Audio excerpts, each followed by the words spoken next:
Hi, everybody. I'm once again waving at the screen for no reason whatsoever because my camera's not on. Still having issues with it. And, well, I might not be now. I don't know. It was the other day, but like I haven't even tried today. But I'm assuming it's still messed up. Anyway, hey, everybody. Hello. Our goal today is to make a couple of supplements for Mixing Mascots, which is a game we made last Friday.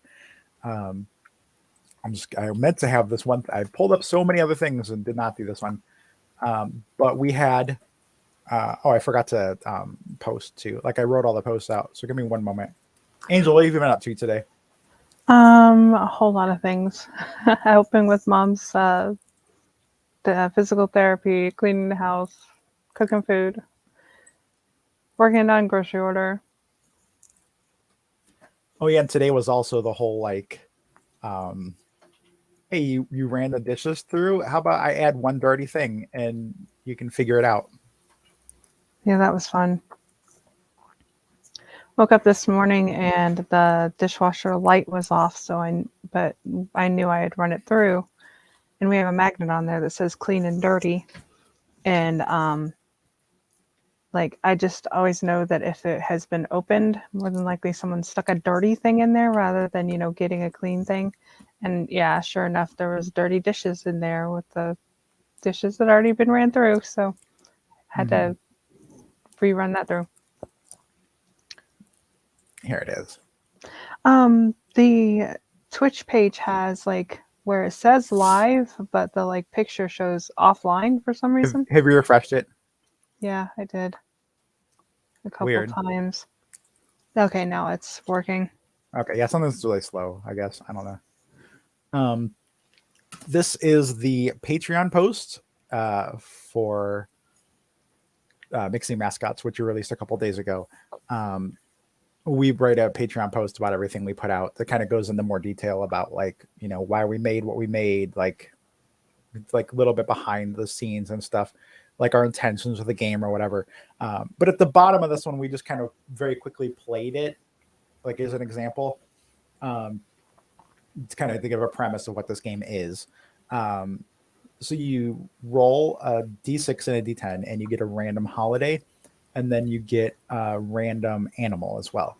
um, I had picked April Fool's Day because we put it out the day after April Fool's Day, so it was fitting. um, and when I rolled, I got sea turtle. So I said sea turtles are perfect for April Fool's Day because they can just hide in their shell to avoid all of the fake promos and ads. And heck, good luck finding April Fool's Day ads in the sea anyway.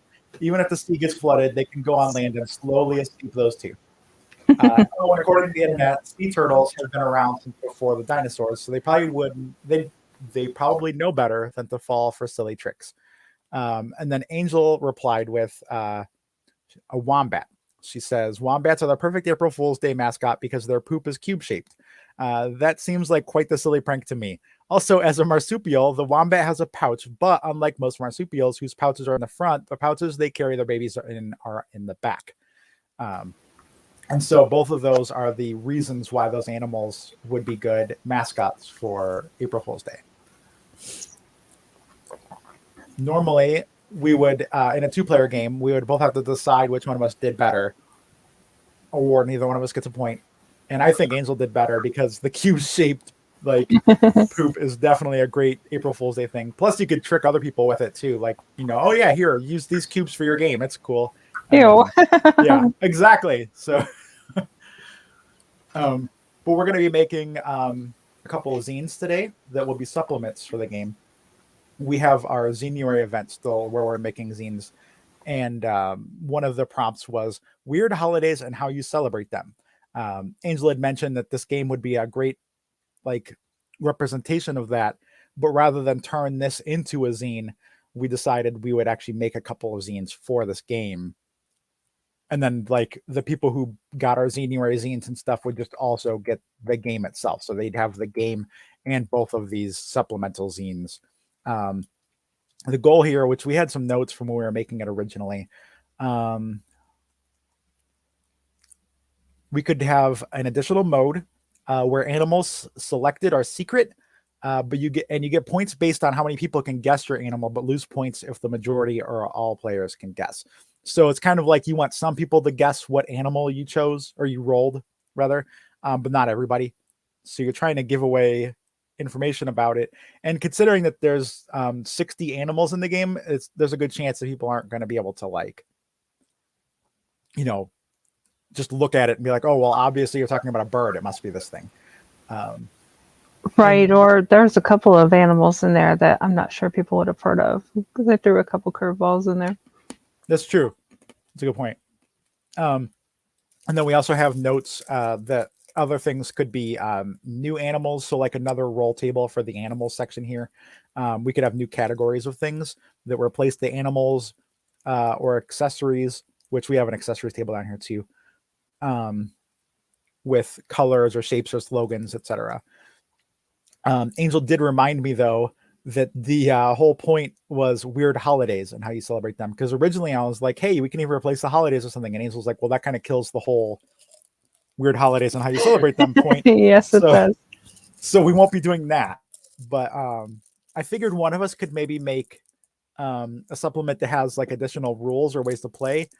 And then the other person could make one based on like new tables that are used, or we could each have one that's themed. Like if one of us did like slogans or whatever, like then maybe the whole thing could be based on slogans. So like I could have a new way to play it in there. It could have, oh, I forgot to hide this thing off the screen. Sorry.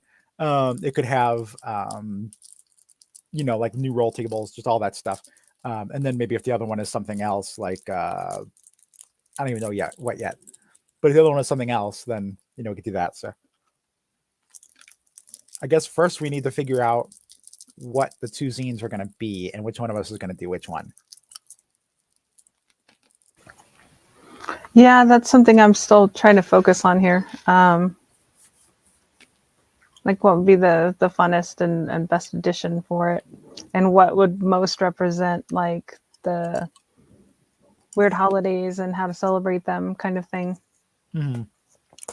I guess that's a good starting point. So we already have 60 holidays here.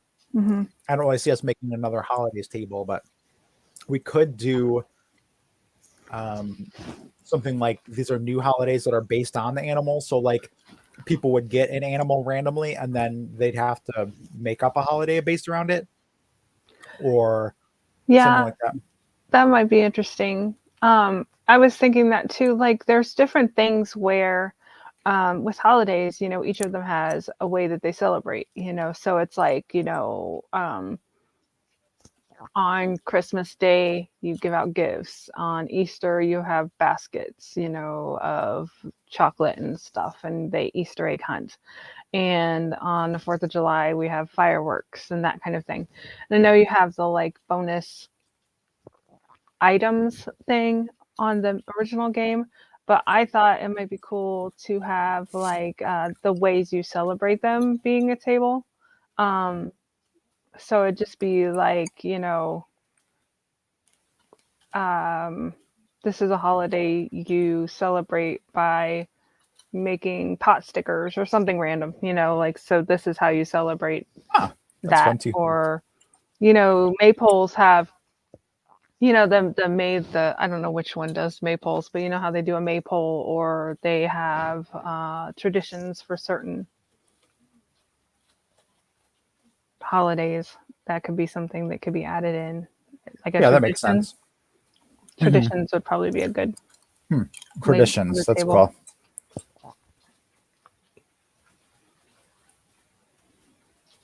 Okay, so I have on our notes to create holidays based around the animal where you only roll the animal. We could create a new event based around the animal and the holiday, like opening presents and Christmas. We could create a new food tradition, like a dish or a decoration based on the animal and the holiday rolled. I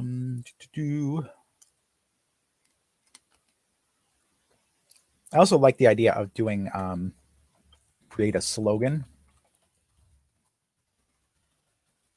from the holiday and animal combo. Honestly, there's several here now where it's like You get the animal and the holiday, and then you were going deeper into it. So it could be something um, like planning the day, or like in the original one, you were uh, working at the MRI, the Mascot Reassignment and Initiative. And so maybe another division of the MRI comes up with like what you're supposed to do that day, like to make that day special, more memorable, whatever.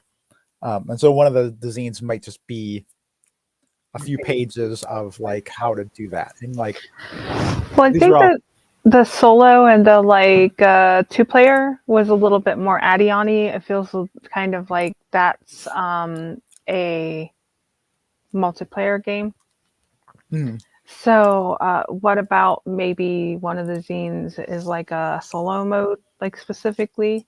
So you're writing, out more. So we could have some prompts for different divisions of the holiday. Like, so you've rolled in the original game, you have that, and then that turns it into a journaling game or something. I don't know. yeah, I like that idea. That's cool. And it could be like kind of like a, make any day special. Like if you could make that special, then you could make, Wednesday special, or, whatever. So that's fair. As I put that as a note on there too, that those three things would be under the solo zine, the solo mode zine other. And it could just be like step by step through the day, like the different things you would do on a day. Like we have a slogan, and then a new event. Because yeah, like you said, most holidays are like, you wake up and you're excited for what's going on that day. They have slogans or songs, maybe that too. Maybe create a slogan, song, um, movie, TV show.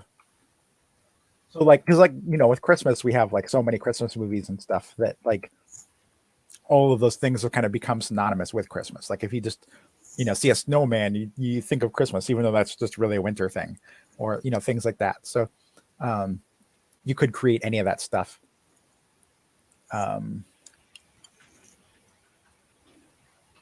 and then you've got the event, like the special thing you do that day. And an event could even be just as simple as like you come together and you eat something, or um, you spend most of the day in the kitchen. Or I guess maybe if you had something like a raccoon, you could spend a day going through the garbage and like reusing things, or like creating a craft item out of something or whatever. So I do like that those are very open to interpretation, whatever you want to do with them.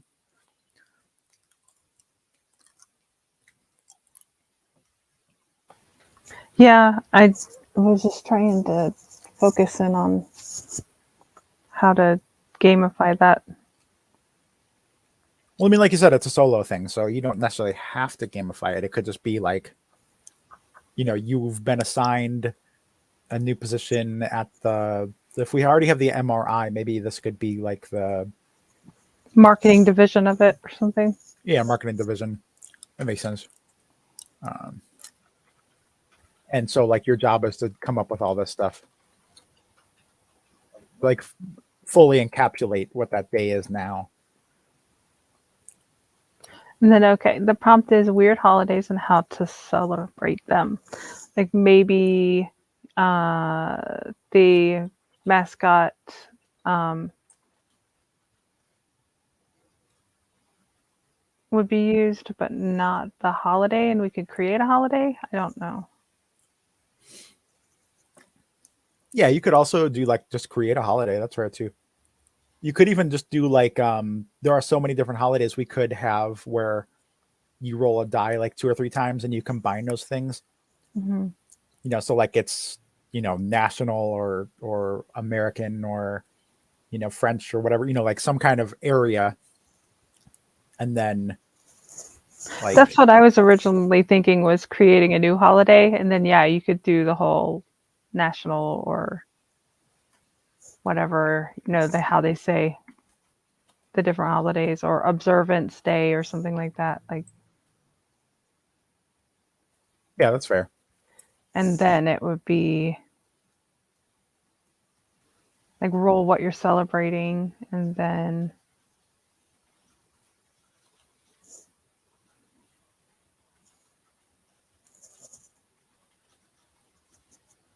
And honestly, all of that would work. Like this could just be a whole separate thing. Like you're doing the like you roll for what the holiday is, and then you go through the solo stuff we were talking about, like how is it discovered, create like a slogan or whatever for it, like what's the new event in that day, what's the new food tradition that day, like all that stuff could just be like one whole thing. A very merry on holiday.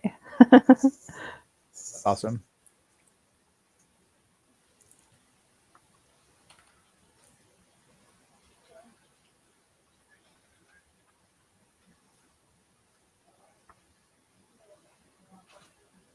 I added that there too. I see your cursor on the screen right there, so like you're there too. Sorry if I've had it. Oh no, you're not in the way. I was just saying, like I do see you there, so like I know you see what I'm sometimes talking it's about. really annoying to like park a cursor and be like, "Hey, that's in my way." Yeah, it is on Canva for sure, because like that box kind of like covers stuff up, and it's hard to mess with it. But on Google Docs, it's not a problem at all. Okay, so that all sounds like very unified one right there. Maybe you can take that one since a lot of that idea was yours then. Like supplement for it, or how do I tie that into the like original game? Like they rolled for a mascot in that one, and then you create a. I don't know. Yeah, that could be that you get an animal mascot and then you come up with the rest of the holiday this way instead. And then you're going in more in depth about what the holiday is. So instead of like trying to associate animals with already existing holidays, you are creating holidays for the mascots. Like, in a world that doesn't already have enough holidays every single day, like we're going to make even more of them.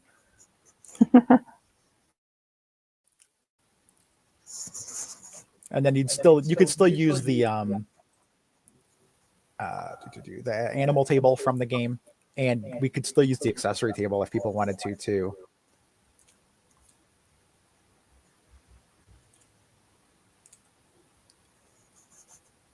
But yeah, that seems like a cool like solo thing where like each of these things, like the slogan or the song or the movie, TV show, or what are like new event based around it, new types of foods or whatever, like all makes sense like as a like roll table that people could choose to roll for, or just make something up or pick one of the things from it and then journal about it. Like maybe you're writing a press release or something, because those are short. You'd end up with like 400 words in the end, and each page could be like a separate paragraph. So like you're writing a single paragraph about each of these things. We could even do that artistically, where someone makes like a vision board or something. Like that might be fun. Like we haven't done anything like that. That's true. You're right. We haven't made a vision boardy kind of thing. I think that would be fun and encourage more drawing and stuff. Hey, abetterjulie. I don't know why I keep waving at the screen. There's no reason for me to wave because my camera's not on. Abetterjulie here says, I really like how organized your planning grid is. Yeah, we are very forgetful, especially me, forgetful people. And Not forgetful, you are forgetful. yeah, I'm a very forgetful people.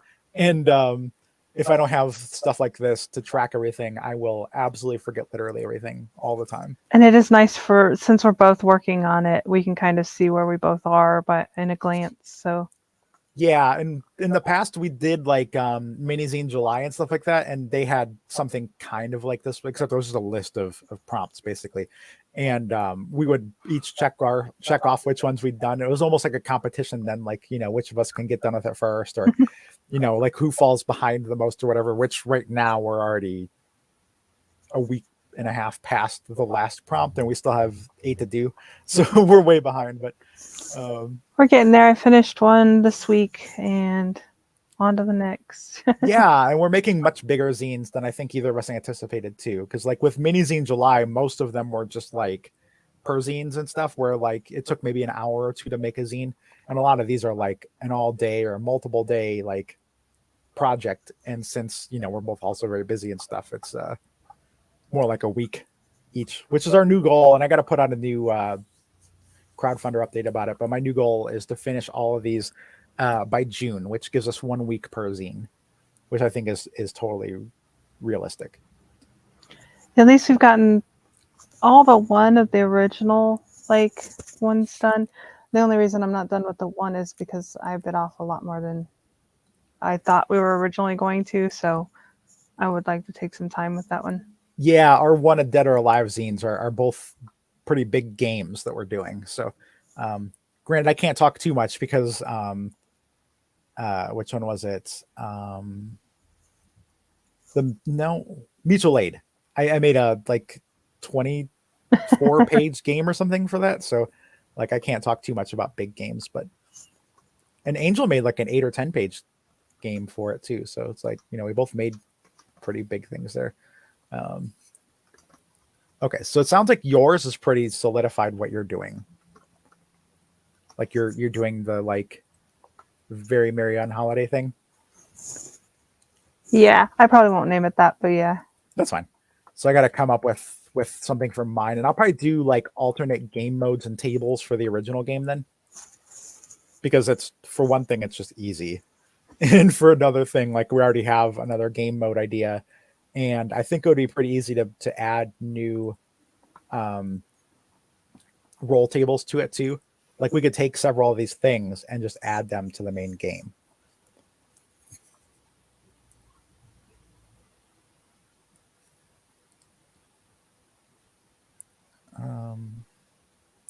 Okay, so yeah, that's what I'll do. I'm going to call mine Even More Mixing Mascots, I guess. Okay. I got to find a 4-page zine format so I can use that.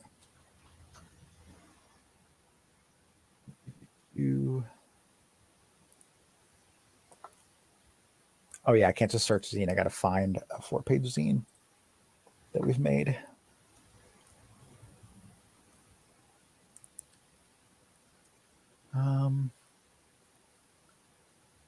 It's been a while since I made anything. It's been probably a week, so it's I'm already forgetting literally everything. Okay. What are you looking for? Just a 4-page zine format, and I found one. I already have the template up in the top corner. Like if you refresh it, it should be there. Oh yeah, 4-page zines. I found that. So this is the single image one, the one that has the 4 images you slap on there, the template. It's not the layout; it's the single image to make it for the layout. Okay, I see. I got you now. Because that's what we end up making before we put it into the zine. Right. Okay, I'm gonna make a copy of that too then, and I'm gonna call this one Even More Mixing Mascots, or maybe something else. Mixing Mascots. And I just clicked into the 4-page zine template, so that should bump that up so we can make a copy of it too. Yeah, I actually got to watch that on live time. That's cool. Mixing Mascots, More Merriment. There you go. I'm going to search for synonyms or more and see if there's a better M word.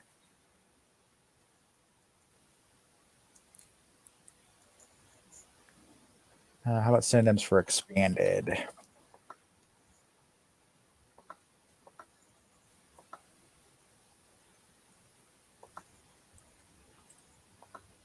Okay, what about changing the vibe a little bit then?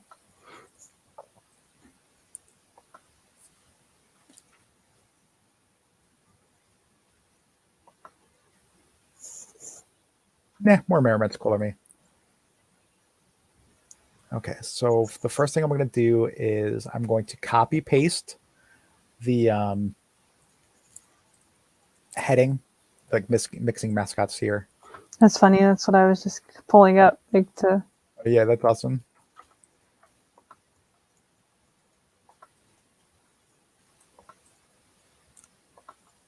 And I think I'm going to use a colon instead because I like those more anyway, and just in general.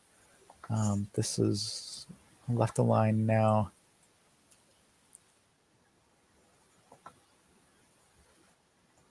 And everybody loves alliteration. So yeah, mixing mascots, more merriment. In case we haven't reiterated since anybody's come along, what we're doing is working on the A Weird Holiday and How You Celebrate Them zine. We had made Mixing Mascots the other day during the Hyper 1 Hour Game Jam, and we decided that that was kind of along the lines for that zine. So now we're making zine additions to that. Yeah, exactly. Oh, I like that M. I don't know that it looks like an M though. It kind of does. Yeah, I think when I put the letters with it, it'll work more.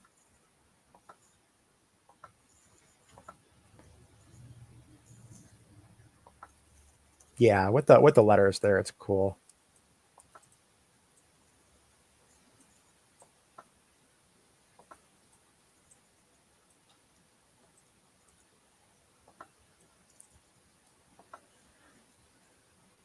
Okay, there's no E here yet, so let's.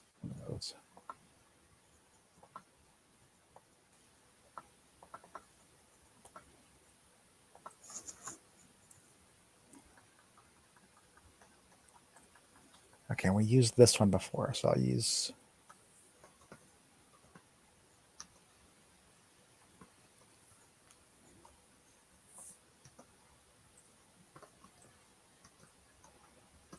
That one's kind of cute. I will say the one nice thing about not having a camera on is that I can do a test print on this in a moment, and I don't have to like take a wall down, turn my camera off, walk around the wall, almost fall over a couple times. Like, That's fair.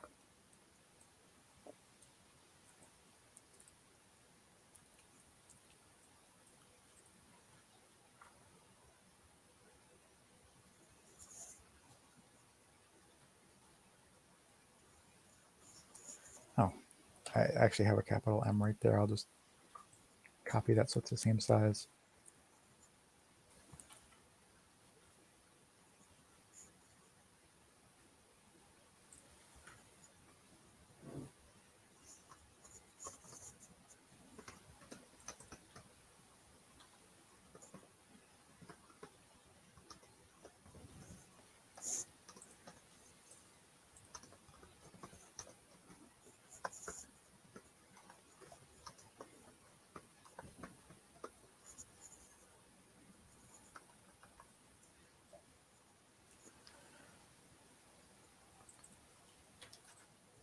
Okay, we used this iguana eye on the other one, so I want a different animal eye this time around.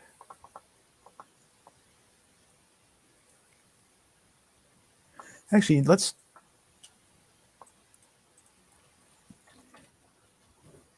do an N. I don't know that we even did an N before. Ooh, I put too many R's in here. R. Merriment.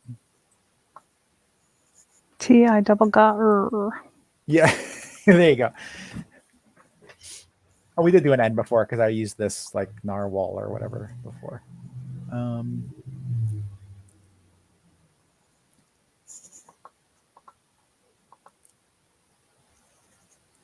Oh, we never used a T though.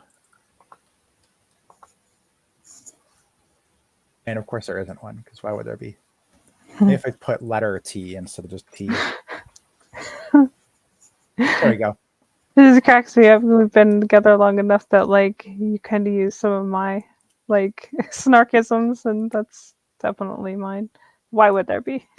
Yeah, very true. That is fair. I could not take credit for that one myself. Yay. Remember when we used to say we broke each other? It's like I broke you. No. Yes, I do remember that.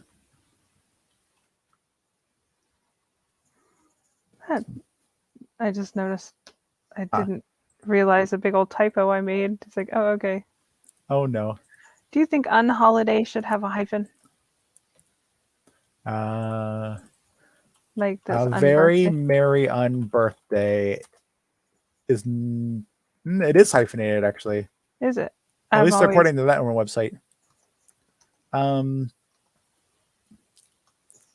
most of the actually Walt Disney Records, the Unbirthday Song lyrics does not have a dash in it, but Okay. Disney Clips does have it. So I'm confused.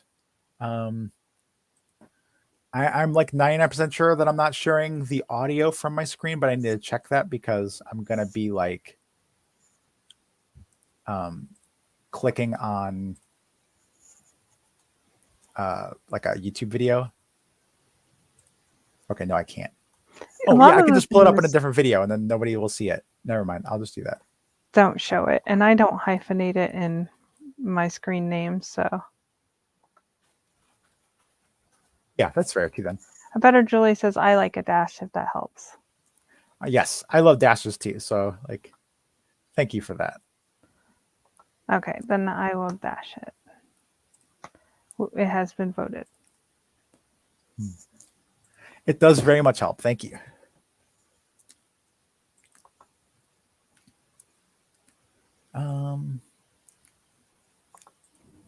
I think it's the same size as the, yeah, that's cool. If I do it a tiny bit bigger, it'll go over the N. But now it's so big it looks wrong. Dang it. Okay. That annoys me when it's like, okay, I've been staring at this too long and now it looks weird. Exactly. Like, no. Or I'll just make it a little. I can't remember what we were watching the other day that brought that up. Oh, it was the Jason Sudeikis one.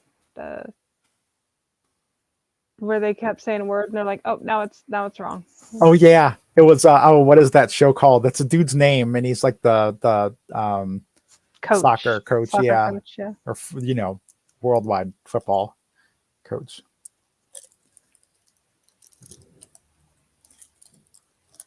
Now I gotta look that up because yeah. I almost did, but you knew I I resisted. would. Yes.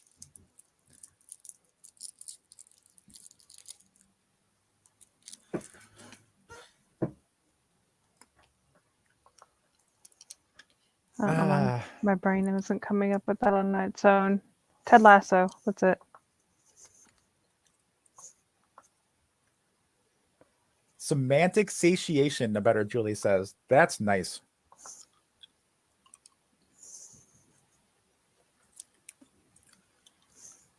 Speaking of which, I need alliteration to be one of the things in my zine.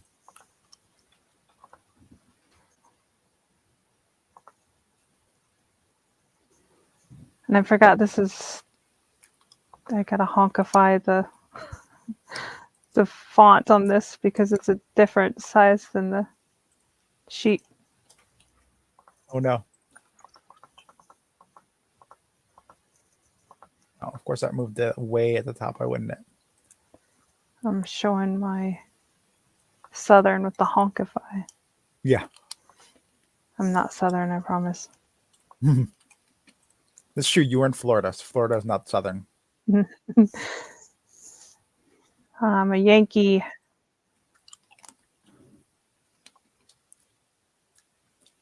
Indeed. Okay, so the premise of mine is going to be that you've worked at the MRI, the mascot reassignment initiative, for a while, maybe like a couple of months, and now management has decided to change everything because that's what management does. So like these are new rules that you have to play by, and so like there are also new rules that players are going to be playing by.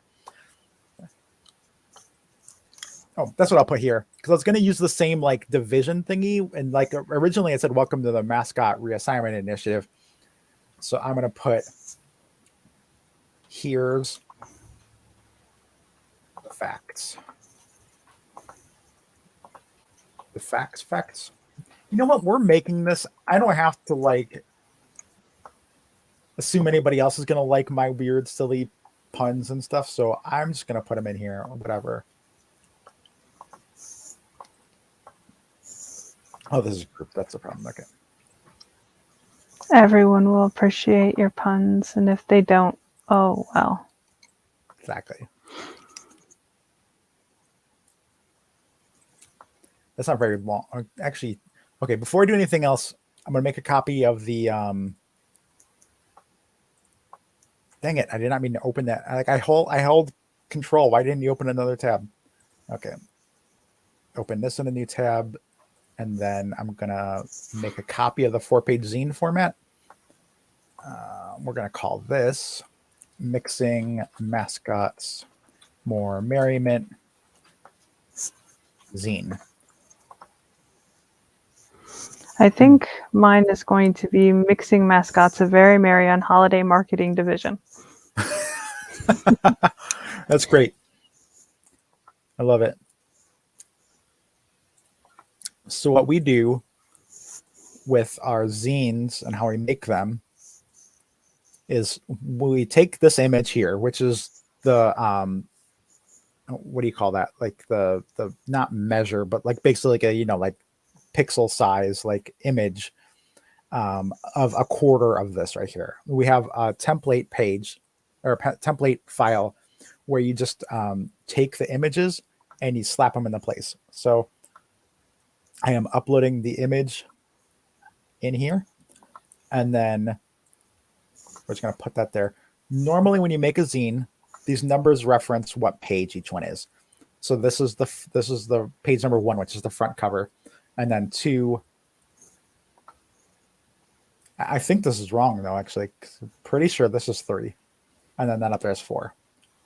And then normally these numbers are upside down. This must be an older template that we have.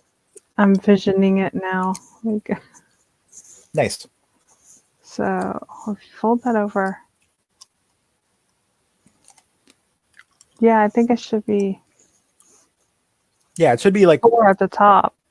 Right, because normally, like we found later that like we do a long one, like page 1 is the top left, and then 2 is the bottom left, and then on the next page 3 is the top left, and 4 is the bottom left, and then you wrap around and you go up. So yeah, it should be the other way around. And then shouldn't it be upside down?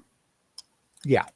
Okay. Yeah, we used to put the letters or the numbers acclimated that way too. Yeah, so that was very visibly like you. But yeah, these top 2 get flipped.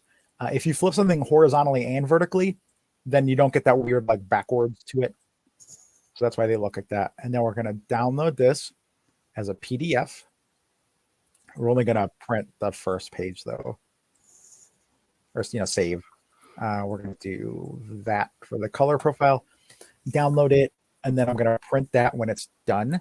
So we can do what we call a print test, which means we're checking for the size of the fonts, just like layout in general, stuff like that. Because it's really important to know what size font is going to work on this document before we, fill up multiple pages with font, and then it's too late to fix it.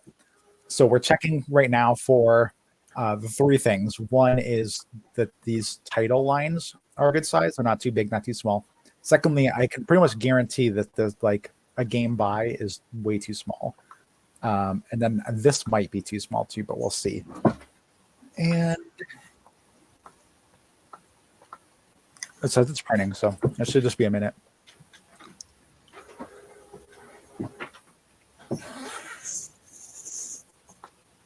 It says it's printing. Do you know how to flip a gradient? Depending on the gradient, sometimes you can just like well, let me go to Canva and I'll see if I can look at yours.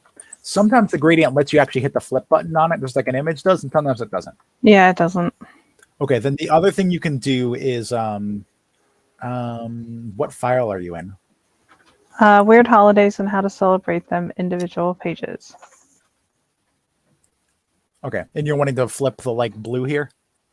The second page, I would like it the opposite. So that way when you fold it, it looks like it's continued.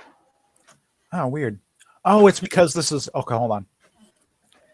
If we take a square and then color it that way. Oh, you're so smart.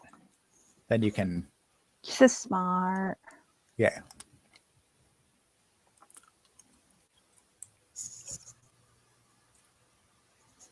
So I would like it to look continued when we print it, like so it's. That's smart. Yeah. And then we can copy this. Delete. Oh no, I don't think we need to delete the other one because it's just there. So yeah, you should be good now. Okay. And my paper printed that meantime, so that's cool. Oh my goodness, that font is microscopic. Like I can read it, but it hurts, and I don't want it to hurt when somebody's trying to play our game. So the heading looks great though. The or and more needs to move over some. So I'm going to take all of this stuff, move it over a little bit. Yeah, that's why I noted the whole, we're working on a 4-page format instead of one sheet. So you're going to have to think of the font size again. Yeah. Also, like this is a game by Beth Jackson, not and you and PanickedLizard this time. And I'm going to say a supplemental zine by Beth Jackson on there. We're going to take this font and we're going to make it like 12, maybe 15. I was going to say, how many fonts did you use on this? But it's not that many. Yeah, just 2. Okay. Okay, now we're going to play the Let's Get It Right game, where we take each of these and duplicate, see which one looks right.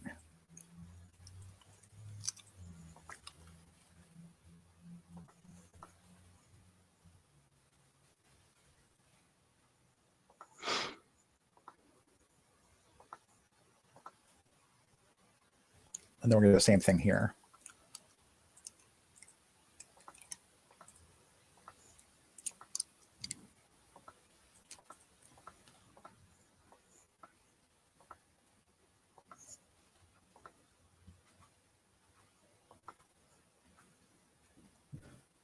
Okay, download that again.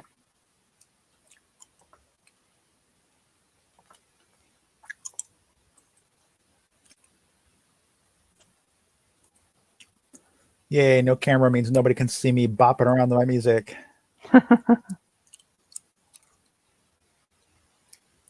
Maybe they want to see it. Maybe.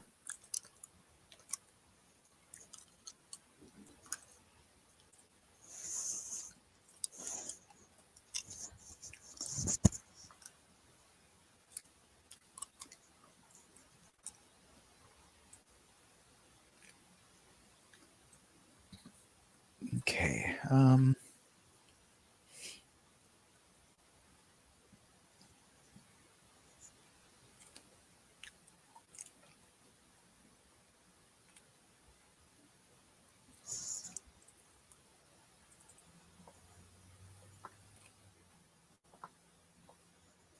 Let's see what you're like printing now.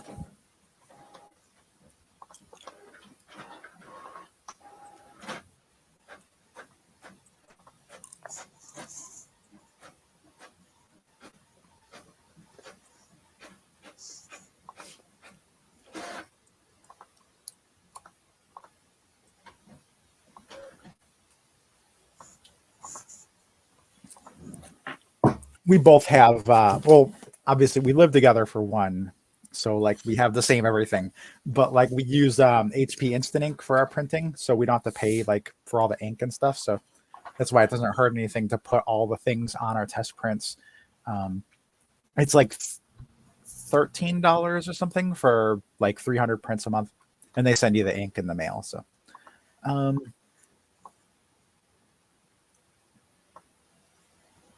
I think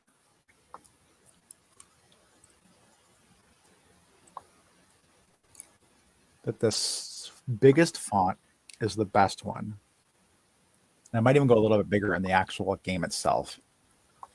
And then I think the 4th of these is the best one.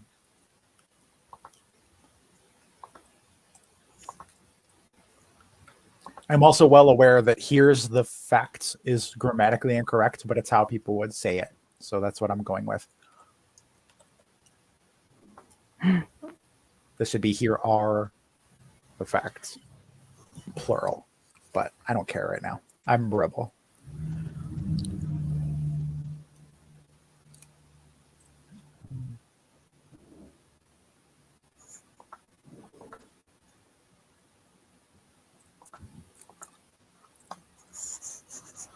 It's a little bit bigger for the actual font of the game. I'm going to go with 1 month anniversary at the job is when 1 month anniversary at the You're so job. specific. Well, it's nicer than saying like a few weeks in. You got to celebrate the perfect way with a fax from your boss telling you everything you've learned in training is wrong. The rules and regulations have been drastically changed overnight without any interaction with the staff. Now you have new roll tables, new ways to play, work, and new animals to...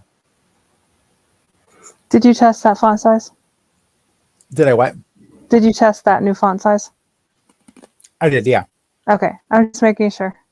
Yeah, I actually found that like even when I did like 5 more of the different sizes of the main font, and the biggest one works, but I made it a little bit bigger for the actual game because it's just like a supplemental zine by me like can be a tiny bit smaller, and that's fine. What size are you using?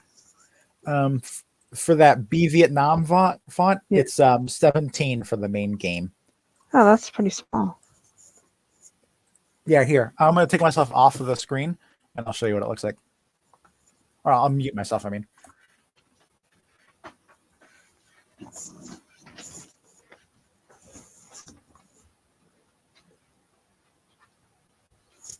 This biggest one is 15. Gotta use a light here.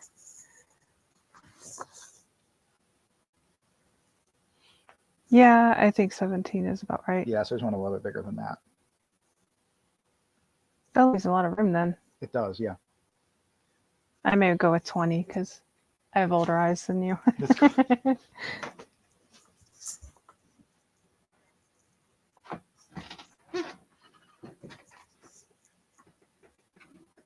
Then I can always shrink it later. That's true too. And yeah, I think I'll do that too. That's cool. Why not? Let's do that. Usually we don't even put stuff like this on the front page anyway, so it's kind of new to actually include like about the thing on the front page. But normally the front cover is just like a cover, and then that's it. Fair. I was trying to figure out for like inside like font for myself. Yeah, that's what I'm doing now too. Basically, this is what the inside's going to be like. It's just that I'm also just starting on it like right from the bat. I guess because it's a supplemental zine, it feels like it's okay to do that. I don't know. Yeah, I don't know how big mine's gonna be yet. I'm trying to figure all that out. New animals to incorporate with holidays. Be here. Let's find an animal that's not in the main game yet.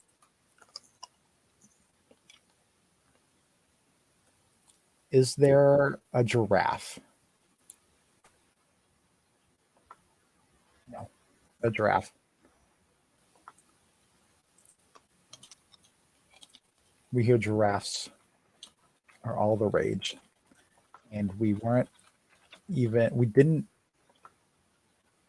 even have them as clients before.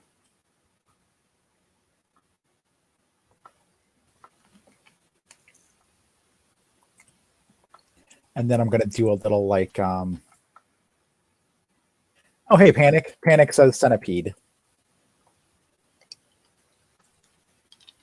Since I'm going to be using more animals, I definitely need to include animals, centipede. In fact, speaking of which, I'm just going to go ahead and get both of your names into this. And Angel, of course, with help from Angelique Drummond. A better Julie, if you're still here, how would you like to be referenced in the zine itself? Like just as a better Julie, or like would you prefer like some other kind of name? And I know PanickedLizard. PanickedLizard. I'm gonna put in brackets here. Brackets are how I remind myself of things later, and I can always message you if you're not here. Better Julie. Oh, there you go. Okay, yeah. A better Julie, all lowercase. Okay. Well, thank you.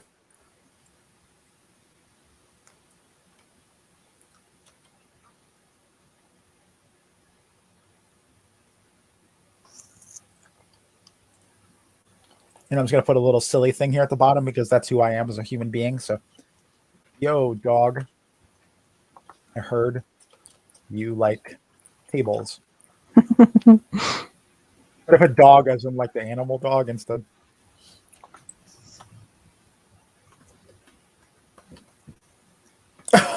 Oh no. What? I searched for dog images and there's one dabbing. Oh no.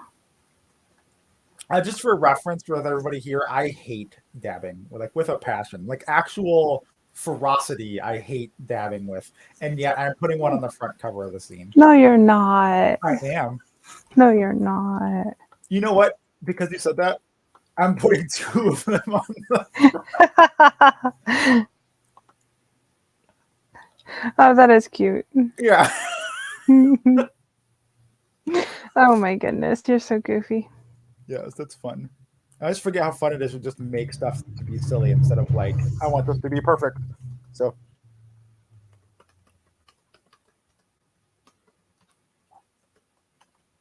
Oops. So here are a bunch more tables.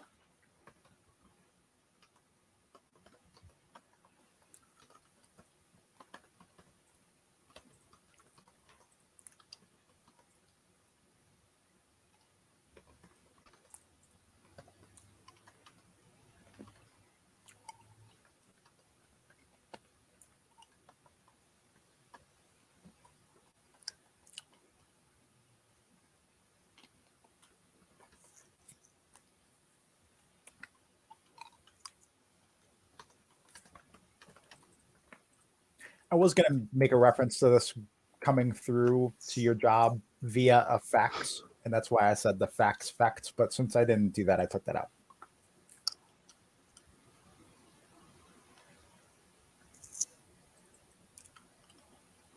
Oh, I thought you said you didn't spell it like dog. No, I did spell it like dog, because normally it's like dog as in D-A-W-G. Like D-A-W-G, yeah, okay. Like, yo, dog, but...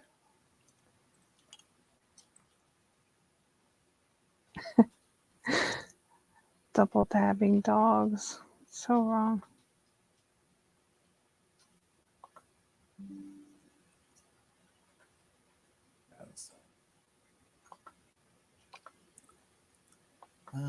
Actually, you know what? I'm gonna.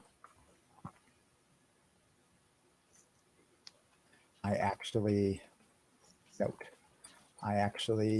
hate dabbing, but here are some dabbing dogs anyway.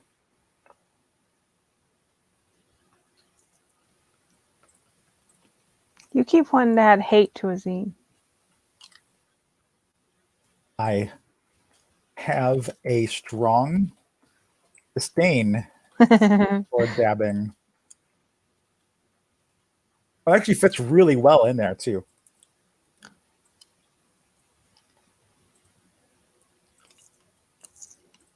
Like between the dabbing dogs.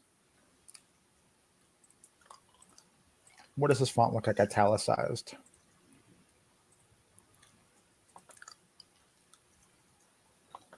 There we go. And I'm actually going to change this to here. E-R anyway instead.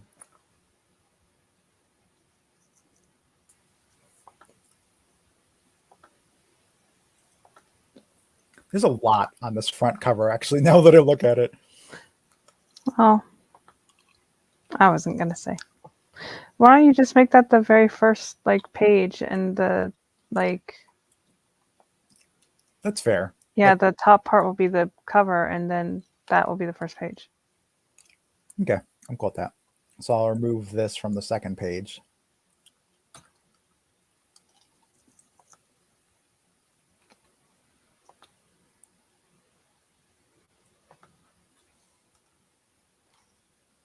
Maximalist queen is 100% me. Yep. Yep. Except for like in like you know, wanting things around you like minimalism. But yeah, like That's when you're true. decorating and stuff, it's maximalism. But in real life, it's minimalism.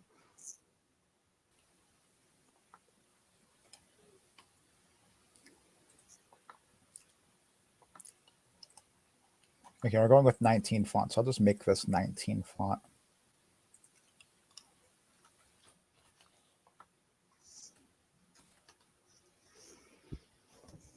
I can space this text out a little bit more and make that nicer. I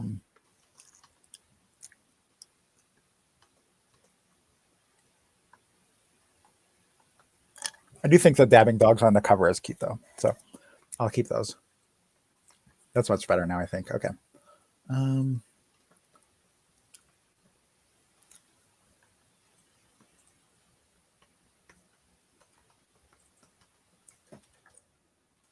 case I'm going to add to the here's the facts part, just a reference to the title of the game. In case you didn't realize, the more merriment is management, not lowly employees like You you. say lowly employees as I'm typing out the word minions, so that works out. It's funny. I said the minions at the MRI.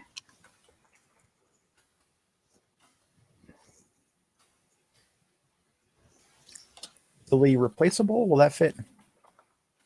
No, not lowly replaceable.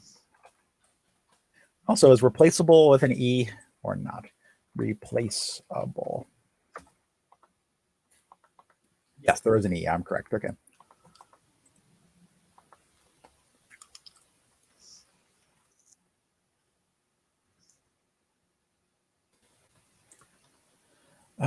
This is short key for strike through. I don't remember what it is. Strike through keyboard.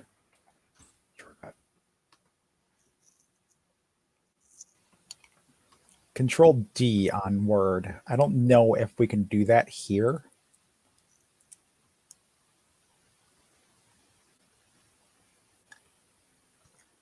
You ever just have where words like just pop out that you never use in your day to day and you're just writing and you're just like, okay, like when did I start using that word?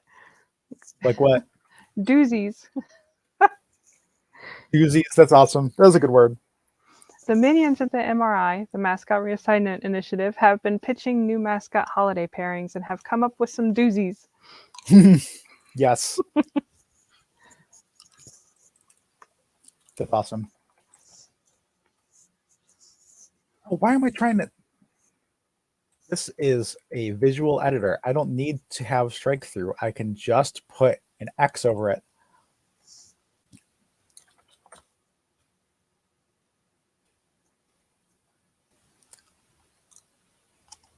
Or maybe I can just search for strike I through. just do a line. Yeah, that's also. But then you have to like move it every time you move something on the page. It's really annoying. It is, but I'll just group it. It's cool.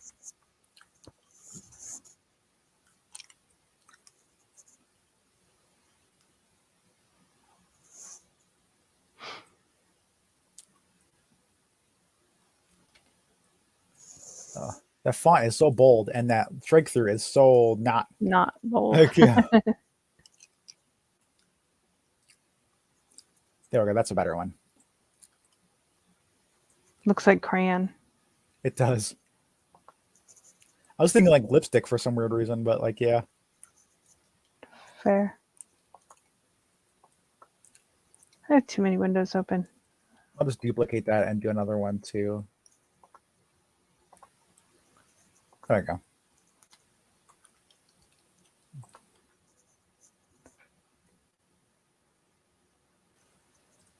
Panic says, off topic, my dreams were filled with a 3D platformer. It was big, spooky. Guess, oh, big, spooky. Gotcha.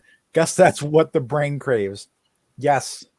Were you collecting a bunch of things too? Like, did you have to find like 500 coins to like buy your way out of the room or something? Or what was it? Oh, stars in like Super Mario Odyssey and stuff. Wow, my chair is squeaky. I could hear the squeak through my headset, then through yours back to me. I'll have to get some oil. Yeah. Even if it's not chair oil, like olive oil in your chair. It might smell pretty good over here too. I'm Probably would. It gums up things if you use cooking oil instead, but olive oil is a little better than like vegetable oil and stuff when it comes to using it. Yeah. I have researched it. I remember when we used to stream, like, and I still haven't taken care of your chair. I was like looking to see if I could use alternative oils. That's awesome. And yeah, Panic says WD-40 time, and yes, that's correct. It yeah, is WD-40 just is like highly toxic smelling for inside the house, though. Even if you spray it outside, it just sticks around. So I try to avoid using it. It's true, and it also gums things up. Oh, it does too. Yeah. Our house has like zero ventilation in it in the worst ways. Panic says, "Alternative Oils" is my new album. You're welcome for all the whole catalog written by the time we're done. Yeah, I was gonna say you're welcome for all the like songs and albums and stuff there, Panic. That's something in zines that they do, are like listicle zines where you just kind of list out something. That's something that Panic needs to do, is make a listicle zine of my new albums. Like, that's fun. Yeah, that's this awesome. week's my new albums are.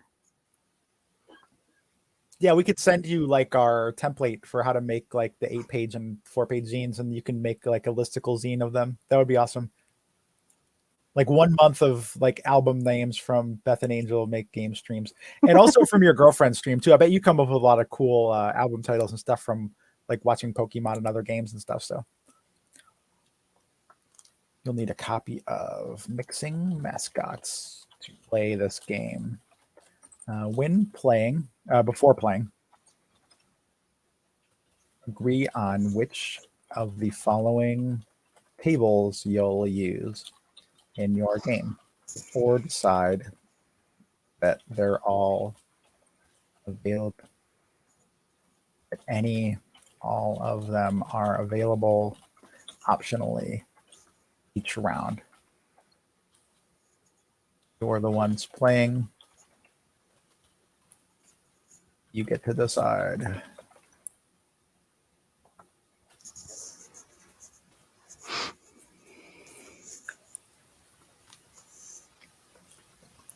Okay, I think that's the front page done.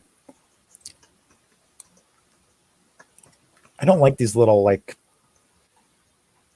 things here on the side actually, because on the original game and then on the first page, they work great for like separating sections, like because they go all the way across the page. But in this, they're so small that like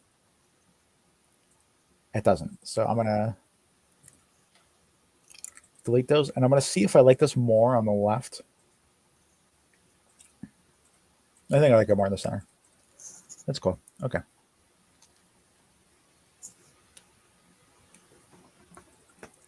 Animal presentation. Let's see if that brings up any images.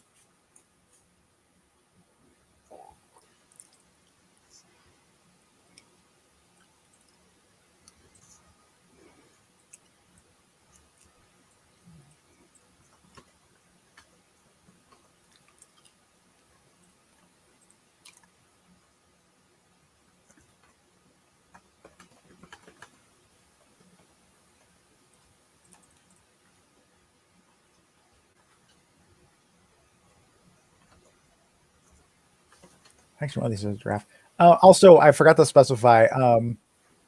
The reason I went with giraffe in the first place for the like animal is because we both work for Weird Draft Games, so it makes sense to call out giraffes, I guess. That kind of looks like the stuffed animal I had gotten for my niece, and it was I think it was a giraffe, but it looked like a stumpy cow, so she always called it a cow, or it was the Aw. opposite. Yeah.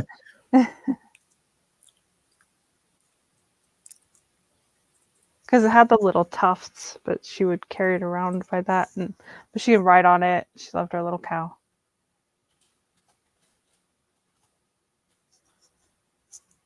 Awesome. Oh, there is a cow one too. That's cute. Yeah, there is. There's also like a hippo and like A a cat cat. with glasses. Yeah. Hmm. And A a sheep. lion.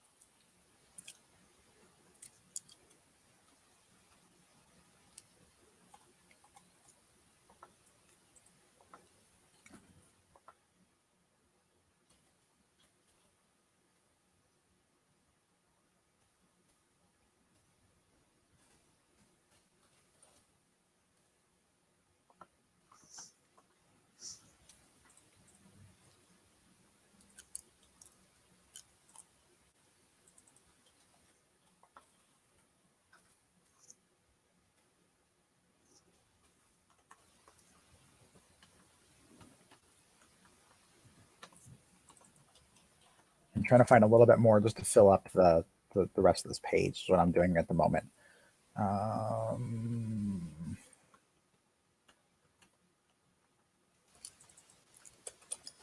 But just general animals then.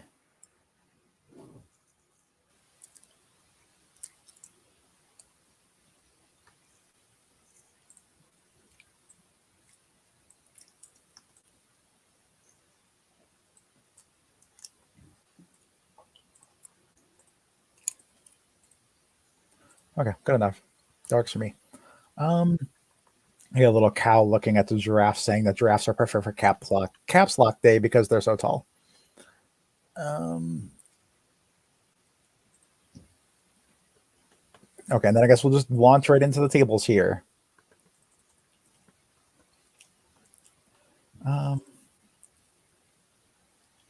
Synonyms for more. Yeah, I was thinking additional starts with an A. Alternative, I like that. Alternative animals. I was trying to think of something with an A so I could say something animals for the first table. And we're going to go with alternative animals.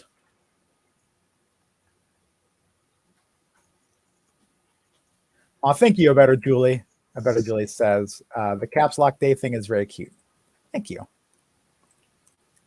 That's the nice thing about Canva is that like you can just search for something and there's usually images or like there's photos of stuff and all, and it's really easy to just kind of slap them on a page and be like, oh look, we did a thing. You can even search just cartoon animals and it'll narrow it down better. Yeah. Yeah, I've noticed that lately too. Like I'll do like drawing or like what vibe I want of it, and it helps to narrow it down. That's awesome. Yes. There's also, and I don't, it's probably in this apps. Yeah,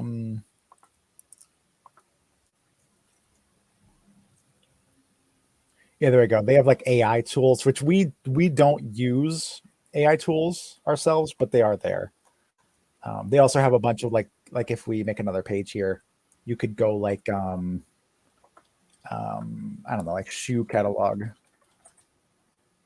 and then just have a template here that's like already slapped on the page. You can change the fonts around and stuff, but it gives you like a nice starting point of like for inspiration and stuff. Like, oh hey, like this is a neat way like to use these lines to separate things and things like that. So, and thank you.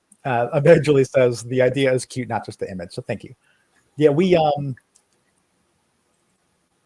I think especially Angel is really good with writing and with like coming up with like cute ideas. I've kind of embraced cuteness as much as I can over the last couple of years, and I've been kind of jumping into it as much as I can.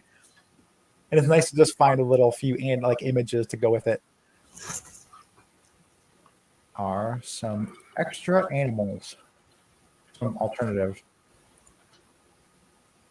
to use in case all of the others are busy.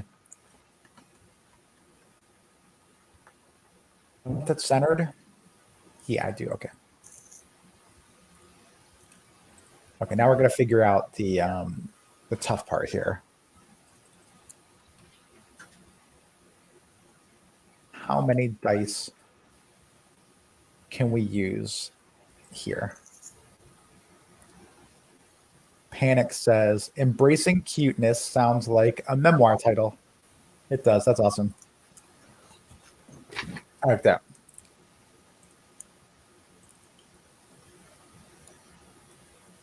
I got the albums, you got the memoirs.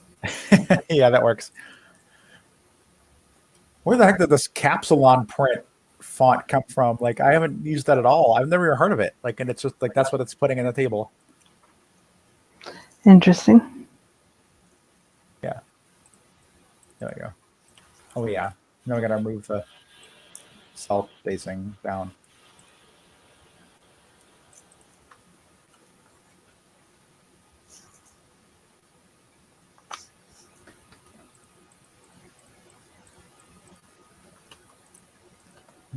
Am I going to do that to the people and actually make them use a D12?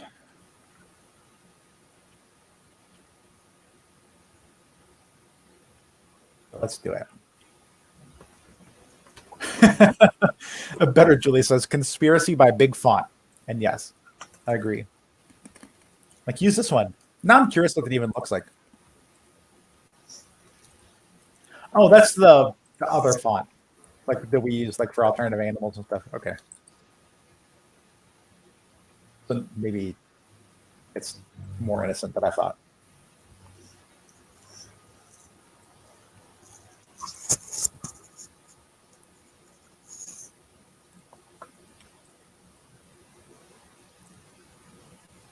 I forgot that this first row actually has to be. It is how they get you, a better Julie. And hey, Rochelle.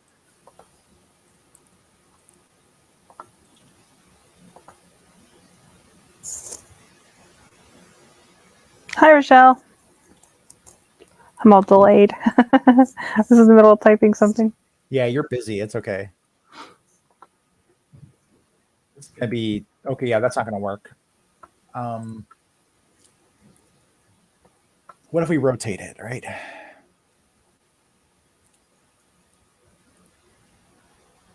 I hate working with rotated text in a table, but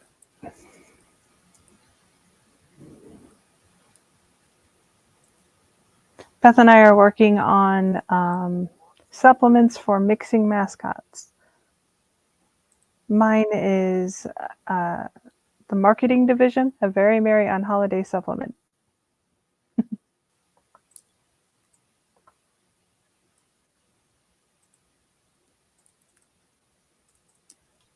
and I apparently like to make people use weird dice. Yeah. I sort of just delete those two too. I figured I'm going to try to stick to the ones we used in the other one. I was gonna, but I don't see how to do that. Like, because there's just so much different space in a zine. That's fair. So I've rotated a table and I have an 8x4 table, which means D8 and D4. The other one used a D6 and a D10. So the only things we're missing are 12 and 20. But people could still use, I don't know if anybody's aware of this or not, but if you just Google, or even like I use Bing because I get Microsoft Reward points. That's what this number is here. If you just search for, oh, also my old name is still here because I haven't updated that yet. But if you just search for roll dice, you'll get this like thingy that like will roll dice for you. So like if this is using a D4 and a, what did they say, D6, D4 and D6, D4, D8, right? So we just remove that. You go D4 and D8, and then you can just hit roll, and then you're rolling them. So, and I do like using two different dice because then you don't have to try to figure out which one's the row and which one's the column.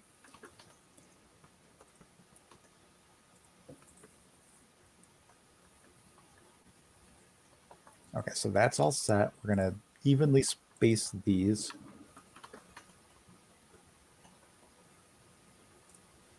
There we go. And that might change later. Like if we put like longer animal names on this one and shorter ones here or whatever, then we can change that. But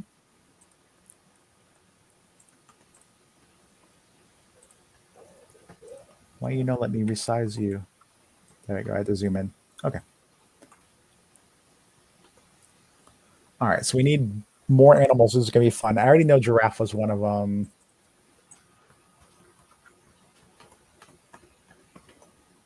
Let's select all those and make sure it's not bolded. We're going to make all these bold.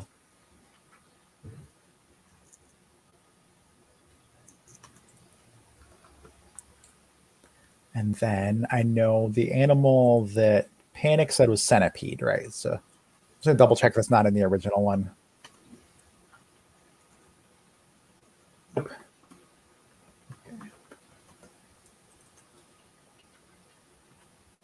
So it's going to be fun trying to figure out why animals were not in the other one and getting them over here.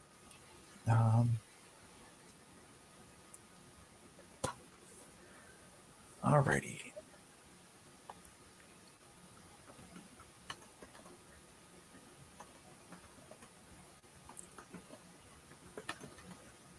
I am swapping my music over, so give me one moment.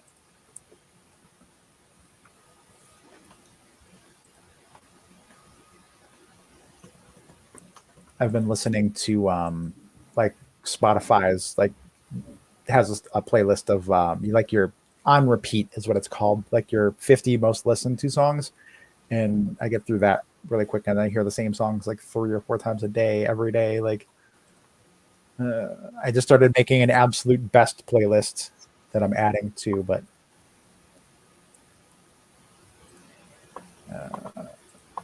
variety is the spice of life. In fact, I don't know if anybody's. Thank you, Panic. Cougar's a good one, and Corgi too. I don't know if anybody saw the meme, but somebody said that the word that they use in Dune for the spice, like melange or whatever, is actually French for variety. And because melange is like the spice, it's basically saying that variety is the spice of life. Corgi's in the original game. Corgi is, okay.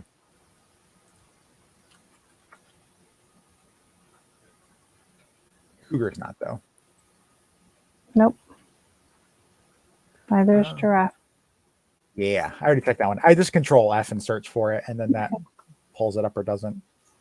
Oh, also, if anybody here hasn't seen it yet, the original game we made was here, where we had like these 3 pages. We also decided to make additional pages, though, and this blank page kind of explains it. But each of these, there's a blank version of each table too now, so you can like print it and make up your own prompt if you want to. And then since this one has 2 tables, you can like print it with one table empty or the other table empty or both tables empty. So we went ahead and added that too, because a lot of people like to add their own prompts anyway.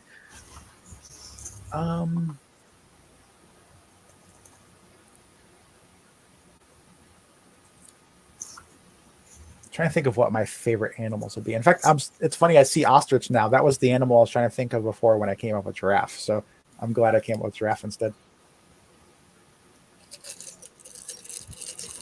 Ooh, I need to order more hard candy for grocery order. You said that, and I was like, oh yeah, you gave me a lifesaver. I still have one over here. Yay. Awesome. Marmoset's a fun one. Let me double check that that's not in here. Okay. You're muted, but I did hear you say that it's not on there. I know, that's why I said it louder. I was unwrapping the candy, and I didn't want people hearing it rattle. Okay. I'm going to check if platypus is on there. No, it is not. Oh, and since Angel explained what her zine is, mine is alternate tables and rules, like rule sets, how to play the game,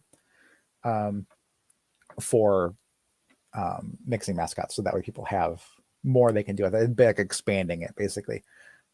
Panic says, when I was in high school, we did Charlotte's Web, and I played the gander. I asked the girl playing the goose, do you think we're Canadian geese? And she said, I thought we were Southern Baptists. Oh, no.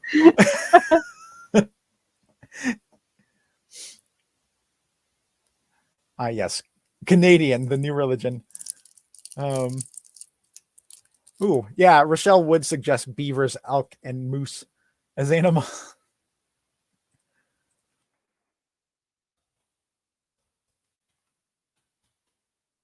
None of which are in here, so that's cool. Yeah. Rochelle says, yes, bow before your Canadian rulers. Only if you apologize. Yeah.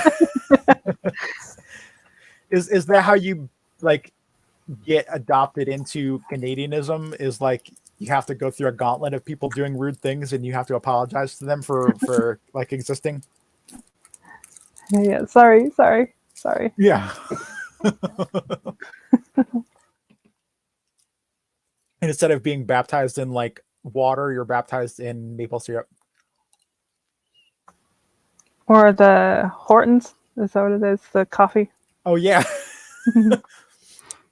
Rochelle says, you know you've made it when you apologize to the table when you bump into it. Oh my goodness, I've done those kinds of things so many times. That's what's really weird. I thought about that the other day. Like, I have this really weird, like, if anything is my superpower, it would be spatial reasoning, except for when it comes to my own body, in which I run into everything. So bizarre. Yes.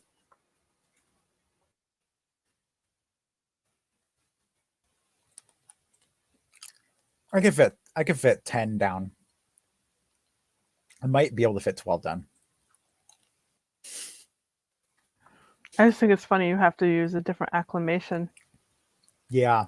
I'm trying to figure out how to. I might not do a table. I might just do like 6 prompts. So then you're not rolling 2 dice.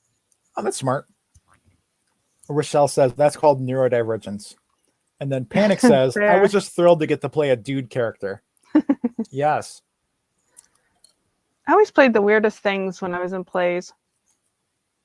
I think my biggest memory from a school play was we were, I think it had to do with the 4th of July or something. We were listening, like we were in the play, like as a bunch of kids gathered around an adult who was reading a book. And it was, I think, Francis Scott Key talking about writing his song. And they recorded it. And all you can hear during the recording is my brother in the back of the audience going, sissy, sissy, sissy, sissy, over and over and over again. And everybody just cracking up laughing about it. But like, he saw me on the stage and would not stop calling for me. That's amazing. We were about close to 10 years apart in age. So, you know, I was a teenager and he was a toddler. So.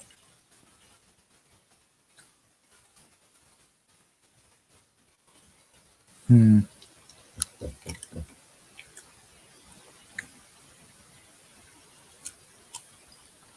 also remember we had like Winnie the Pooh play, but I was a like background character. So I got to dance around as a snowman. But the snowman was like big white garbage bags that they stuffed with newspaper to get the balls around us. So yeah, that was an interesting costume. Oh my goodness. Panic says my best role was the evil witch in Hansel and Gretel, though, because I was made for that. It's awesome. I also played Mary, like, you know, Jesus' mom in the church play.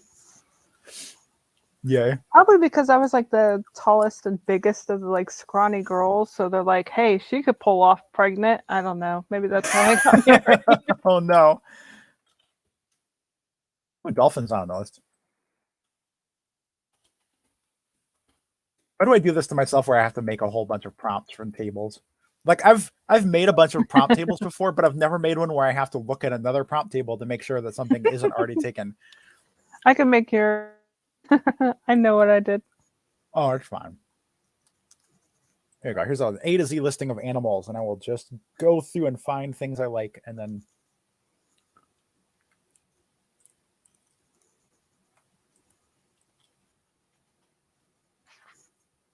you have aardvark, but it's funny, Panic. I was just thinking anteater. Anteater is not on the list either, so that's cool. When I saw aardvark, I was like, anteater.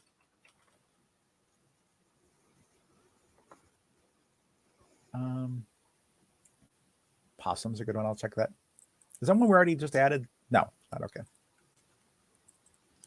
I think it's on there because I think I remember looking up if it was possum or like possum with an O. Correct. Yeah, it's on there. Okay. Hog. Okay, that's a good one. A hedgehog and groundhog are on there, but not hogs.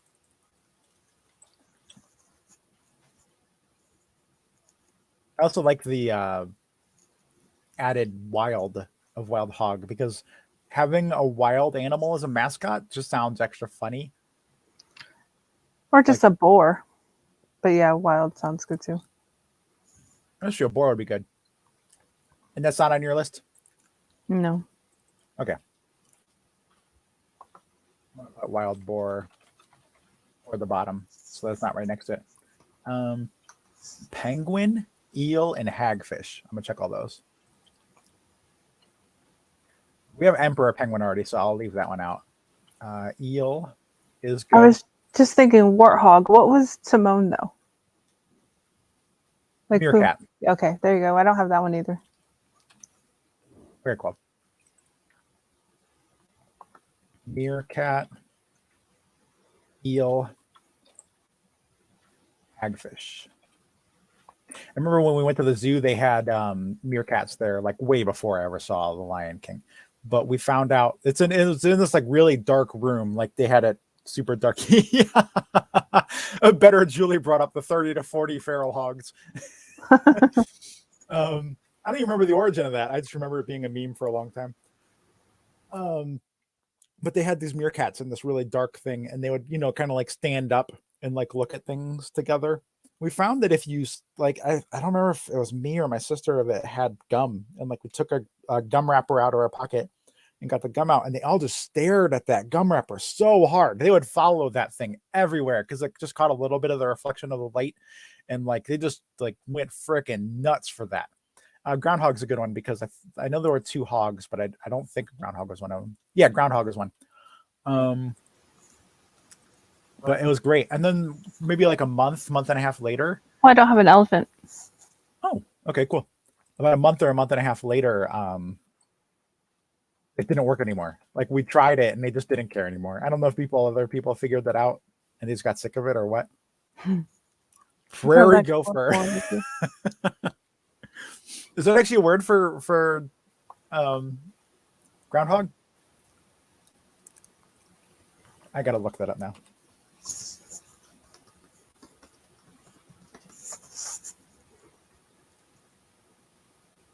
There are ground squirrels. And there are prairie dogs. I don't think there are prairie dogs on the other one. Nope.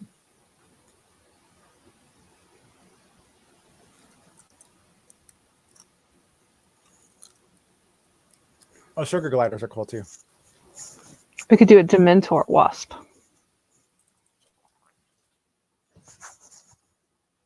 A Dementor wasp? As I said, like Dementor. Isn't that the one from like the pandemic? Oh, is that the killer wasps or whatever? Yeah, I thought it was. Maybe it's not. I don't know what the actual type of wasp. Yeah, murder hornet. That was what it's called. Rochelle said. Murder hornet. I don't know what the actual kind was, but are there any snakes? Okay, snake is in the original. Yeah, it's just a generic.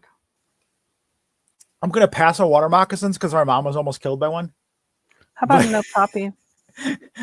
Okapi makes sense. Okay, so okapi and sugar glider, because sugar glider wasn't in here either, and Panic had suggested that one. Sugar glider and okapi. Maybe I'm just gonna put murder hornets.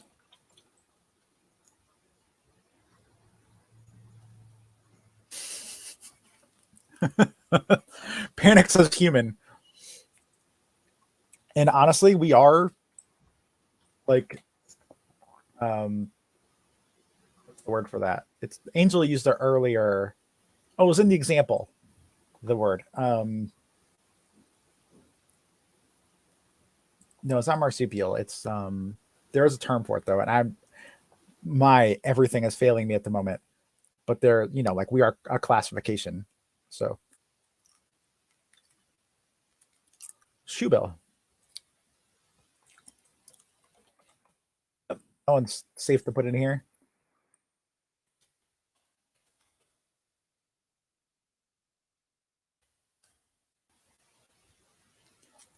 Koi's a good one. How about a Sengai? Oh, that works. Yeah. For reference, we actually made a game called Save the Sengai. It was about like bringing back the Sengai of India. So that's very fitting for us anyway. I don't think we have like a wolf. Just a. Oh. Okay, and is lion in here? No wolf. No lion.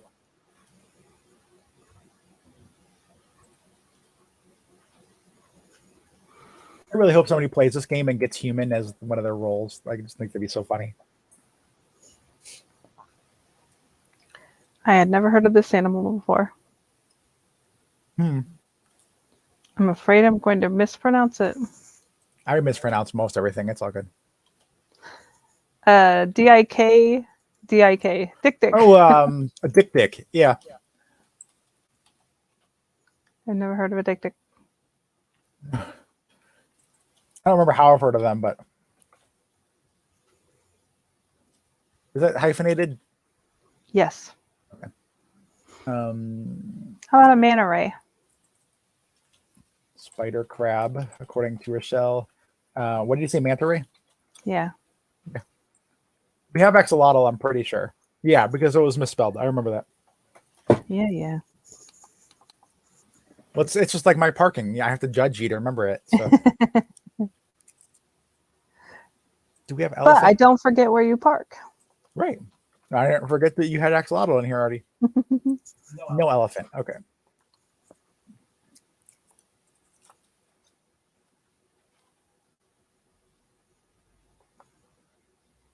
Giant squid. That's a good question. Or a good one. The squids. So giant squid it is.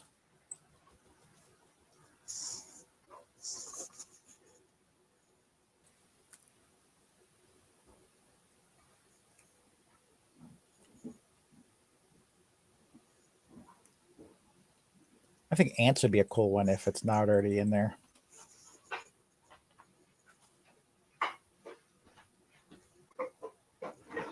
Nope, not in here. Ants are neat because they do so many different things and stuff. So caterpillar is a good one for that same reason too.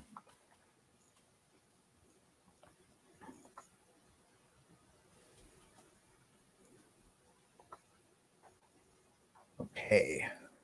Crawfish. Crawfish, is that what you said? Yeah. No. For some reason that sounded like one I already added, but that's incorrect.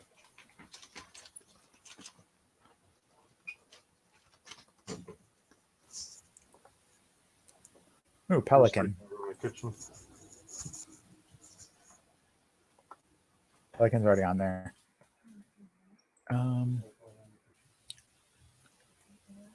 Camel was the other thing I was wondering about from that page.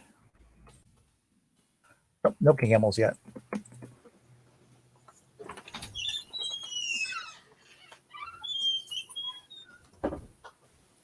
The animal, or that that noise was Josh going out into the garage, like Angel's brother. I am scared to ask this right now, Panic, but what's the about? Which one of these animals is Probably crawfish. Oh, that makes sense. Panic said heading to work. So see you later. Thanks for coming by, Panic, and for helping us out so much. There's something called a bean goose. I never heard of that. Me either.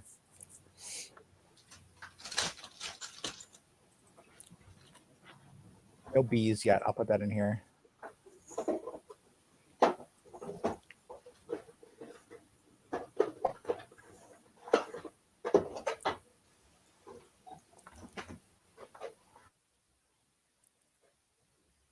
Oh, beta fish is a good one because they're like such violent fish. Actually, maybe yeah, piranha's a better bet. I think more people would know about a piranha than they would about a beta fish. If I can spell piranha. Well, pill bugs are good ones too. That makes sense.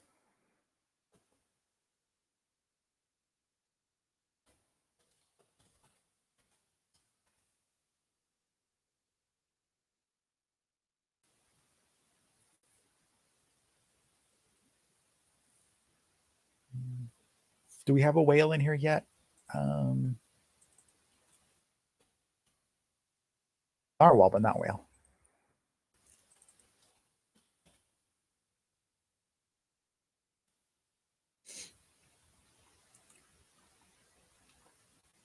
Okay, so with the zine, it'd be like that page is the cover, and then this is going to be like page 1 and page 2.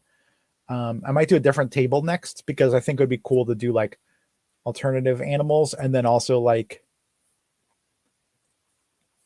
fantasy creatures. And then those two would make sense as like opposite pages. Like you'd have the animals on one side and fantasy creatures on another.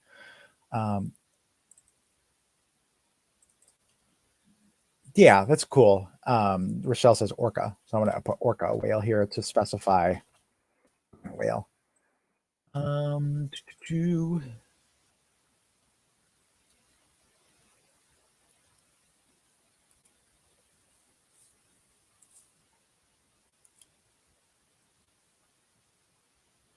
Oh, what about a stick insect? Yeah, we can do that. Stick insect.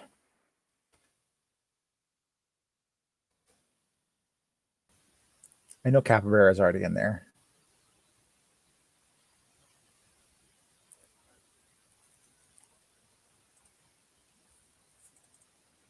Reindeer? Yeah, okay.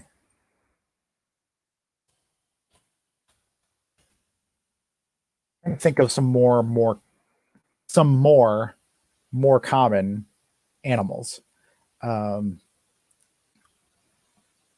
Like we already have dogs and cats and fish and several different kinds of insects and squirrels and Guinea pig, hamster, gerbil, oh, okay, yeah. mouse.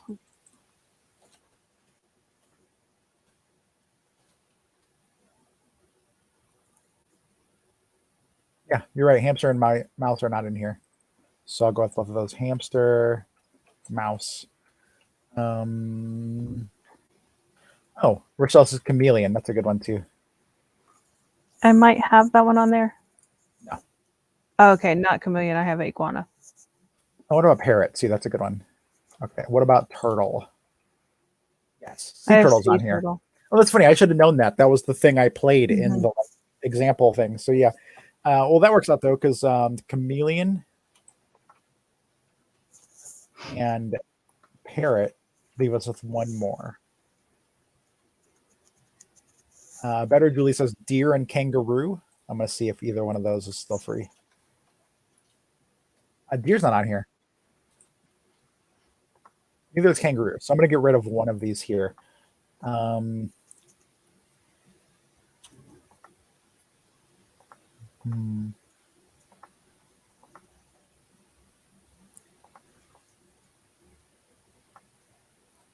me get rid of stick insect.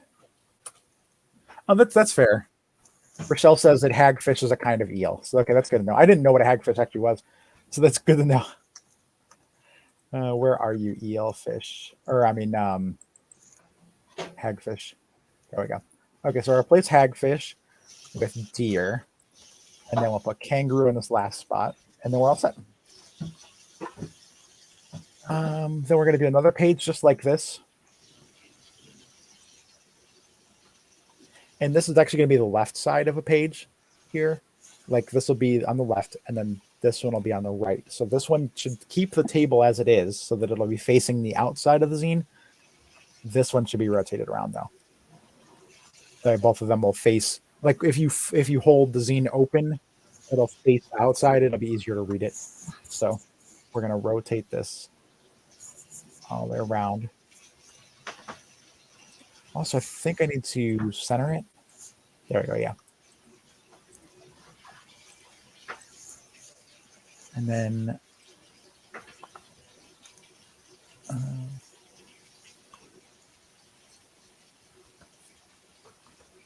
yeah, I think that's fair. Okay. So then this one I need to also center.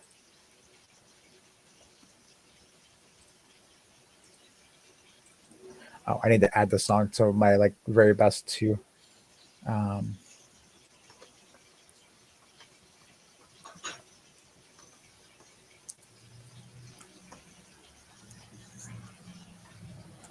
okay. So now we're gonna do so alternative animals is first, and then this one is going to be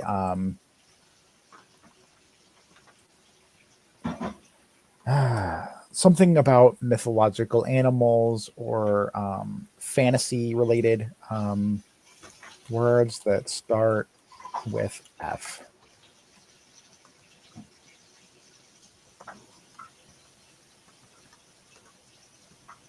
We're going to go with fantastic fantasy. We're going to call this fantastic fantasy. Replace animals with something a little more mythological.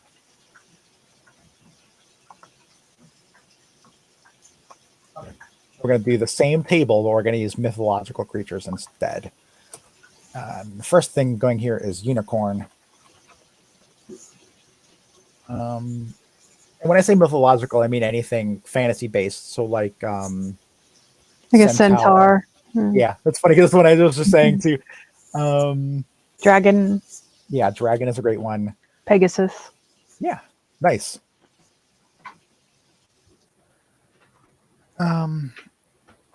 Kitsune. That's another great one too. Yeah.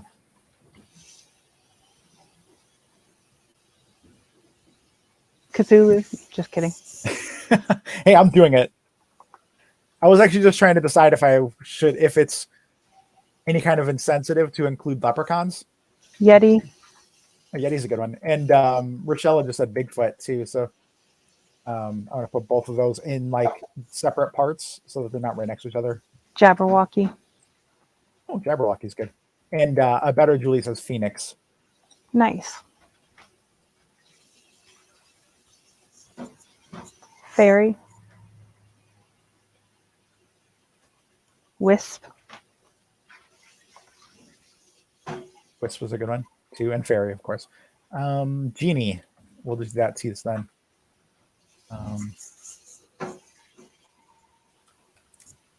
Sea serpent. I think Jinn is a better way to put genie. But maybe not. Let's put both. Jinn / genie. Better Julie says mermaid. Nice. And Rochelle says poltergeist. This is fun. I just have to like make a table and then everybody else does all of the work for me. This is great. Let's see. Oh, cockatrice is another. Vampire, Rochelle says. And if we're going to go with vampire, we're going to throw werewolf and zombie and mummy in here while we're at it. Oh, and Rochelle had said werewolf anyway. So yeah, like, so the vampire werewolf already there. Selkie is a good one. I like that. And if we're going to go with Selkie, we also need to do Banshee. sirens. What did you say, Angel? Banshee. Banshee is a great one too. Yep. That's kind of the same thing. Well, not really. Yeah, like banshees, like they both use their voices, but banshees are more like in your face, and sirens are like bring you to them. Yeah. So I think the different mythological sources too, but I'm not sure. We'll go with Medusa then too while we're at it. What's the like three-headed dog. Oh, Cerberus. No. Yeah, Cerberus is a three-headed dog, but I'm going to throw Hydra in here too because it's also similar. But I'm not going to put it right next to it. Do Hydra down here. Cyclops, Rochelle says. I'm also going to go up to the top here and change this with, because this is what I did on the last one too. Actually, if you look at the game, I had originally said with help from PanickedLizard, but then I changed it to with lots of help from. So I'm going to come up here and I'm going to change this to with so many prompts and suggestions from Angelique Drummond, abetterjulie, and PanickedLizard. And actually, you know what? This is my thing. I get to be as silly as I want. Like, seriously, they did so many of the prompts. I basically just typed in what they said. Orc, goblin, Thanks. ogre, griffin. Oh, those are Griffins. Griffin's an especially fun one. Is that already on there? I don't think so. Loch Ness. I don't know if that one is either, actually. Okay, hold on. I need a lot of that to type in. Griffin. Orc, goblin. Orc. Gremlin. Gremlin. Skeleton.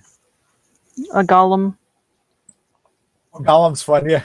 Did you do ogre? No.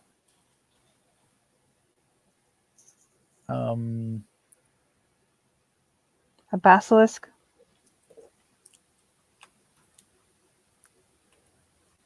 Basilisk. Sandman? Boogeyman? Something like that? I don't know. What Boogeyman that's called. Rochelle says Sphinx. Nice. I think I already have Cyclops in here, but I don't remember if I added that yet. No, I didn't. And then also Loch Ness Monster, which you said also basic Angel. And then abetterjulie says, I'm a little anxious about the animal distinction for sirens or other people-ish entities. That's fair. I know a lot of these are people-ish, like kind of orcs and goblins are kind of based on human, and skeletons are, undead things. But you're right. For the most part, these are all decidedly different from humans. Whereas a siren is basically just, it'd be like if we put like a wizard in here or something, like it's not really. So I will take that out. That makes sense. Well, and it was generally mixing mascots. So as long as you don't have the table being animals, like. That's true. But I don't know.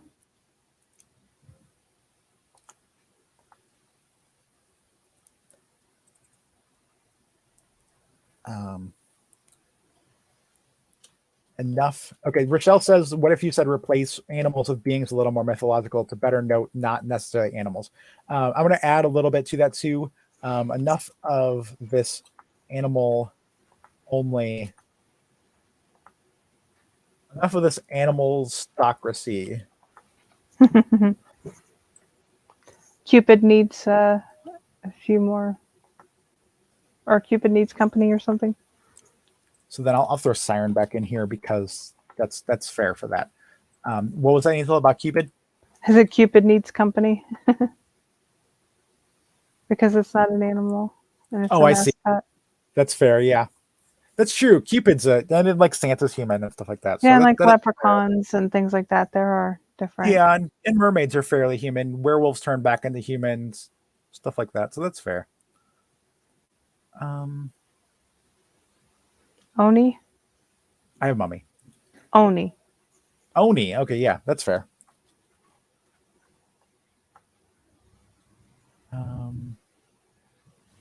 Mythological.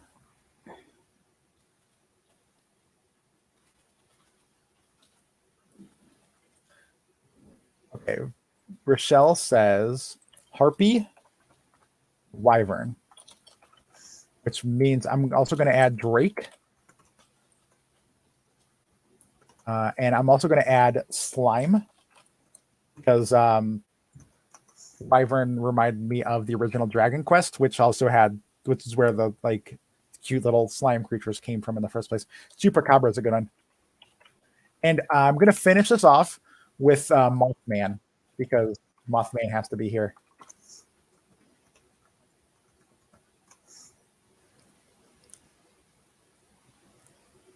Oh no, I better Julie says I wasn't paying attention to my work because I was listening and I screwed up the international stamps. Is it something you can fix? I better Julie, like you put the stamps on something and you can still use those later or something, or it's good to know we're so distracting we can ruin people's days. That's good. Not bad. Yeah.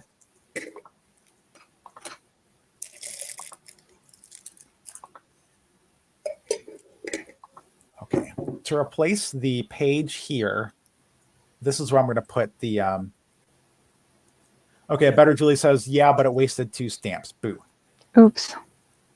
Are international stamps like other stamps where they can also disqualify like a currency amount? Like, like if you put like 3 40-cent stamps or whatever, 48, 51 stamps. Yeah, but they're probably more costly, and like she probably only needed regular stamps. Yeah, that's fair too. That makes sense. Okay. I was like, just throw like 3 pounds worth of stuff in that envelope and then. Or steam them off and then glue them. There you go.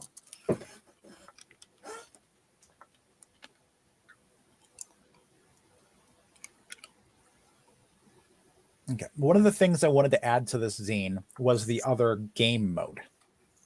The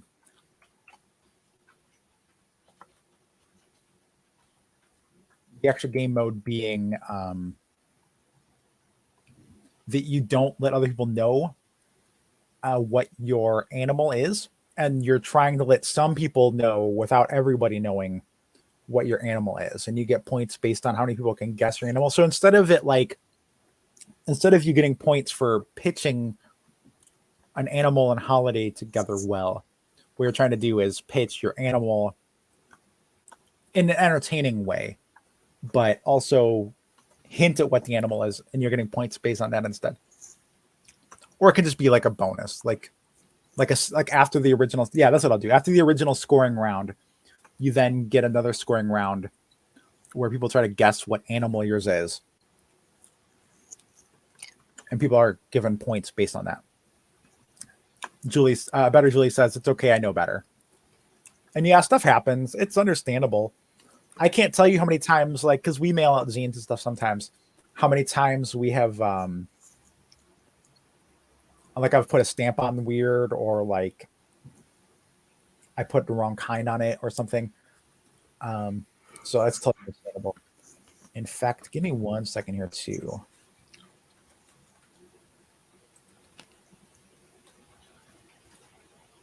How are you doing on your zine, Angel? Since you've been through this I was just starting. I'm trying to figure out a table thing. I was just starting to write down some new food traditions. Oh, like, yeah. Cool. Carve a potato, forage for mushrooms. Carve a potato is awesome. There's so much more readily available than pumpkins, and cheaper anyway. So Yes.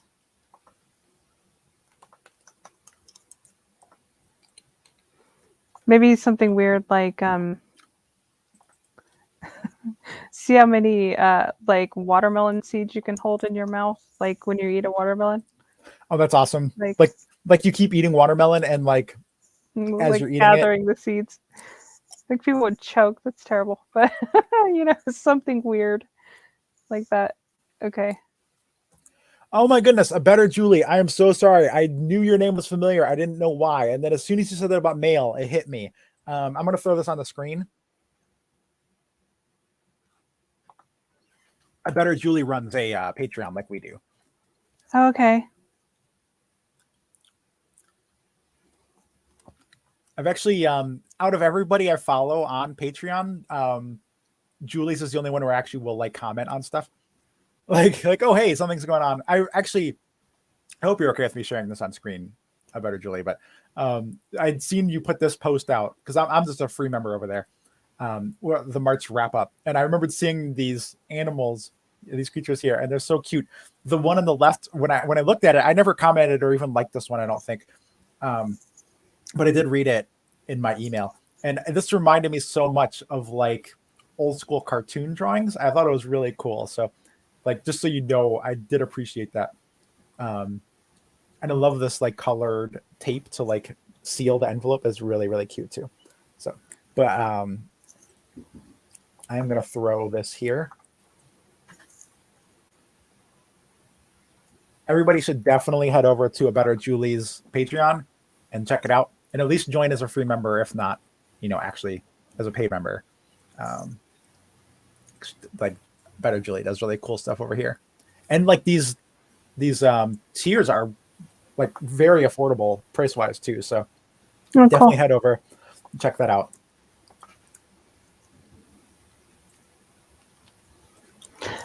Okay, so far I've gotten like the first page written, and then I was writing some ideas for things. But I have Mixing Mascots, Marketing Division, A Very Merry Unholiday Supplement. The minions of the MRI Mascot Reassignment Initiative have been pitching new mascot holiday pairings and have come up with some doozies. Now that they've decided which lesser used animals belong to which holiday, it's your job to map out the day of celebration. You'll need a D10, a copy of Mixing Mascots, where you'll roll for the results and use the winning pitches to market the holiday to the masses. A material to create your plan, journal, document, poster board, or whatever you decide to lay out your plan on. And then feel free to journal, create a vision board, advertisement, or agenda to best represent the holiday happenings. Yeah, that's awesome. I pulled you up on the screen here too, so people could see it, like read along too. Okay. Yeah, that's fun. I like that. And then I was writing ideas down on the Google Doc we have. Just like I said, the carving potatoes, foraging mushrooms. Very cool. Oh yeah, I see it down here. Yep, this is what she's talking about here in this section. Sort your socks. That's awesome. Yeah, that will be something different, like the event or something maybe. But I don't know. Yeah, sort your socks. Yeah. Just random things like you can do on the holiday. Instead of putting gifts under a tree, you sort your socks. Yeah. I mean, you have spring cleaning. You can have sort your sock day. Like it's or that as part of something. That's totally understandable. Did you get Paint a Rock from Panic in the Discord? No. Yeah, Why? Panic had asked earlier if or said that he was gonna paint rocks. Oh, that's funny. I'm trying to remember where that was actually. Is it general chat? Yeah. Panic said, planning on rocks this weekend. Any wacky suggestions? And Nick, of all people, replied to that. I had not seen, I don't think I've ever seen Nick in our Discord server. Yeah, I'm surprised to hear that myself. And then Rochelle, of course, threw out like the most amazing puns ever as a reply. So, got that going on. If anybody wants to join our Discord server, it's just weirdgiraffegames.com/Discord. And if you're like me and get overwhelmed by Discord servers where people are really talkative, you don't have to worry about that because there's like 7 people to talk there. So just ignore the fact there's a lot of people actually in the server. So this is the other mode to play. I'm going to try to come up with something like detective or mysterious related where you're trying to guess.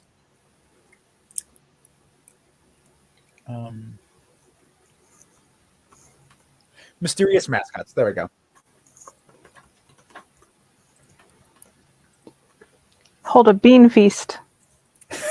Yes. That's awesome. This is that Veruca salt. I want a feast. I want a bean feast. I think that's what she says. That's correct. Oh, I'm changing the wrong thing. This needs to go next.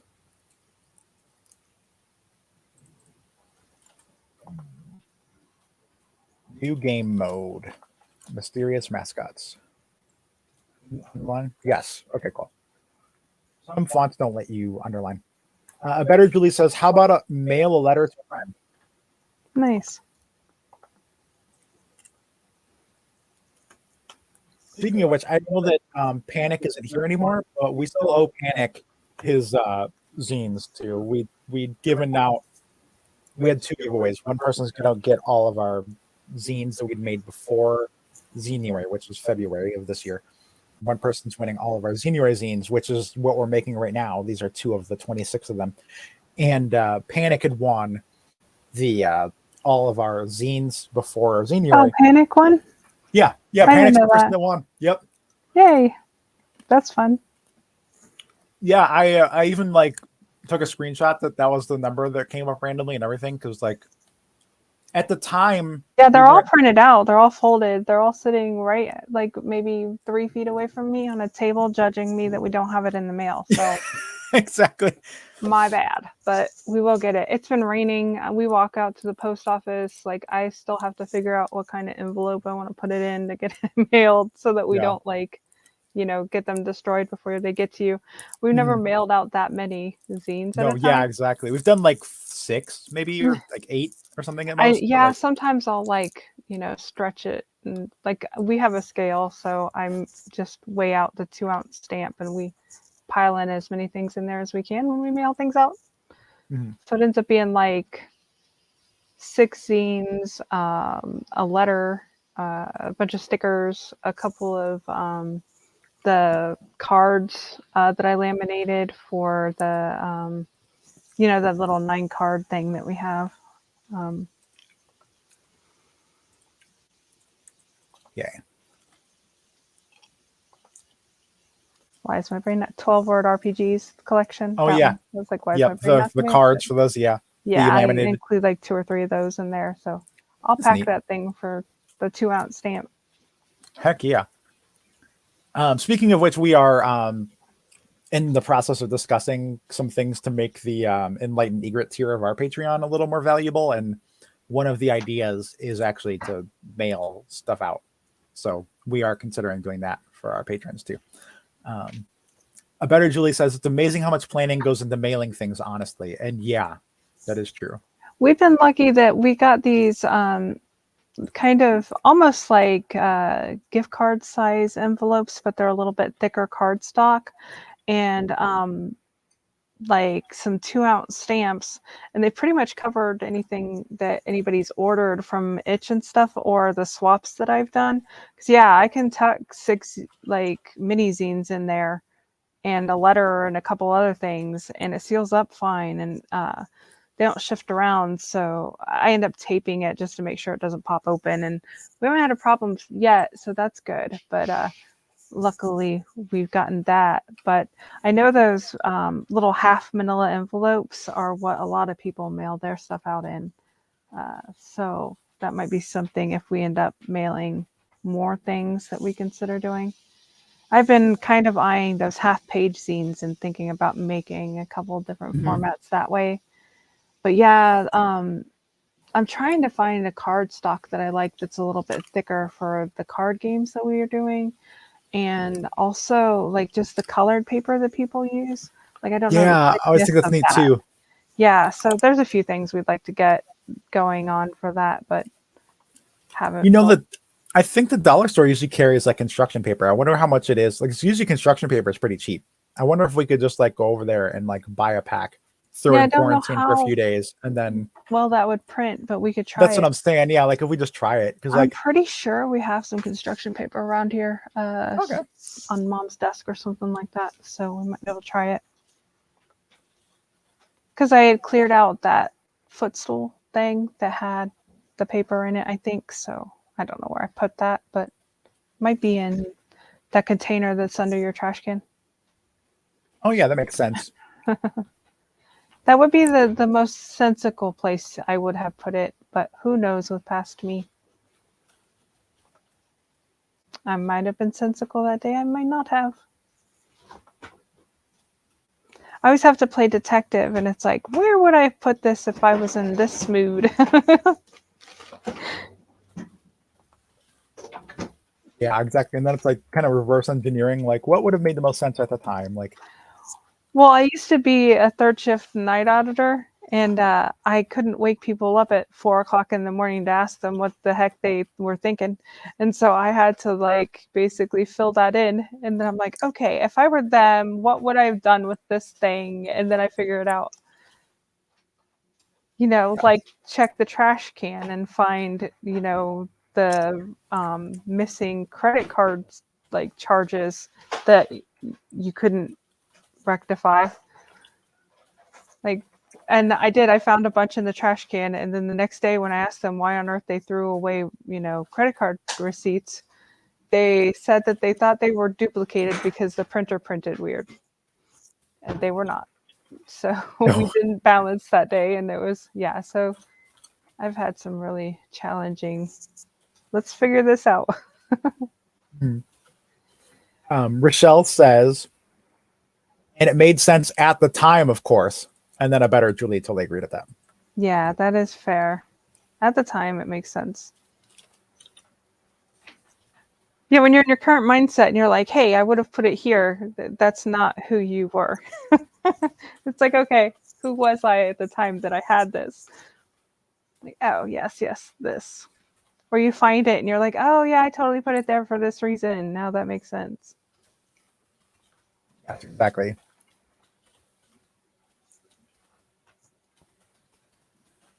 Then you move it to the place that makes sense, like now. And then the next time it doesn't make sense either. Yeah. That's why nobody ever finds anything.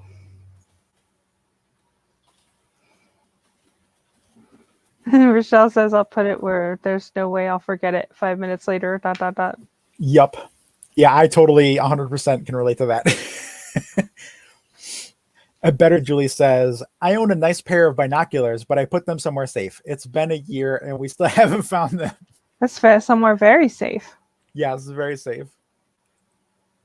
I have had that happen where I'll put something somewhere safe and it's like, okay, this is my somewhere safe. Why isn't it here? Like, this is my only somewhere safe. What did I do?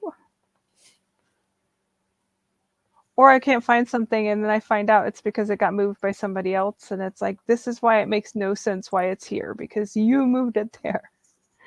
Like, I've been looking for it where I put it for the last hour, but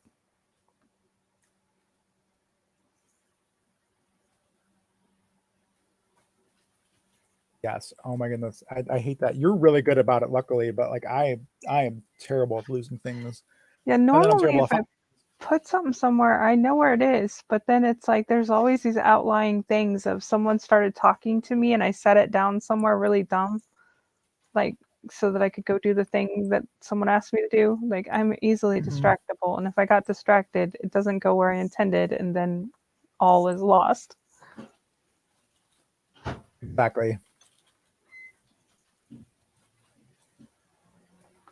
And you will find the originals 5 seconds after you give up on it and get another one. Yeah, I've done that.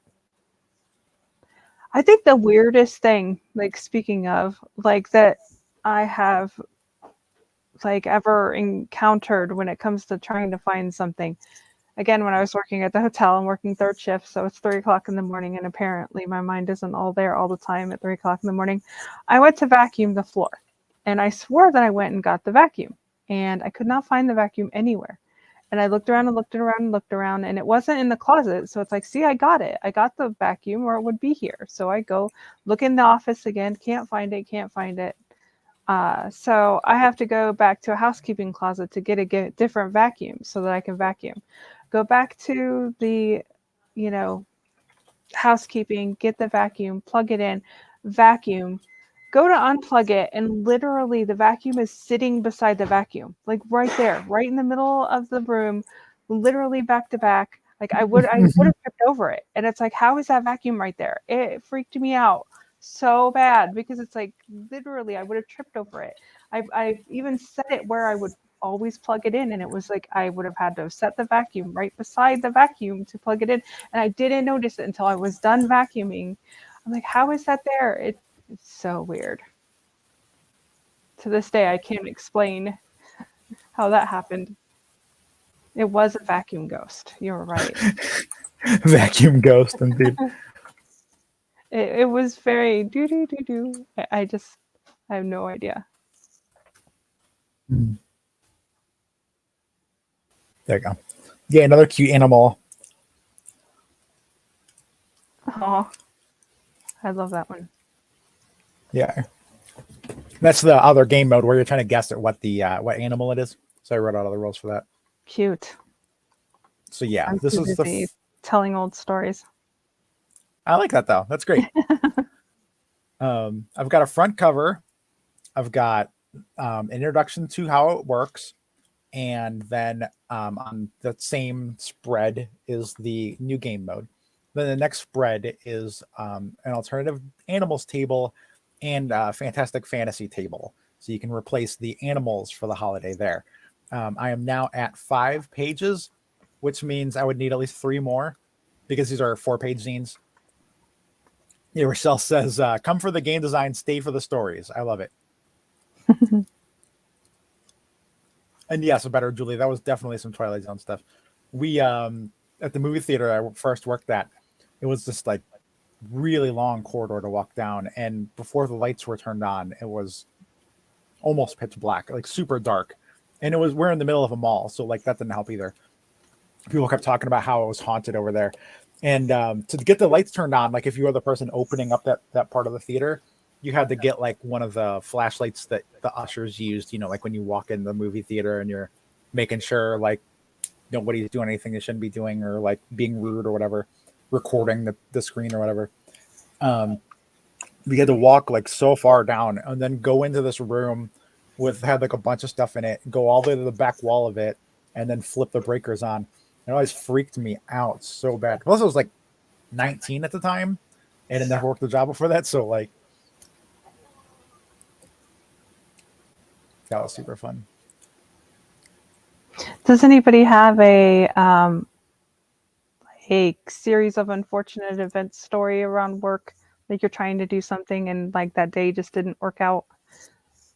I had one where we were going to have a pool inspector come so we could open our pools at the hotel. This was when instead of working third shift, I was the manager of the 2 hotels.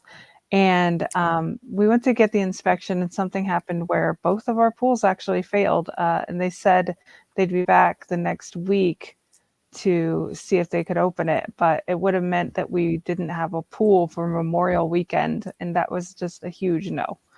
And we could not have it happen.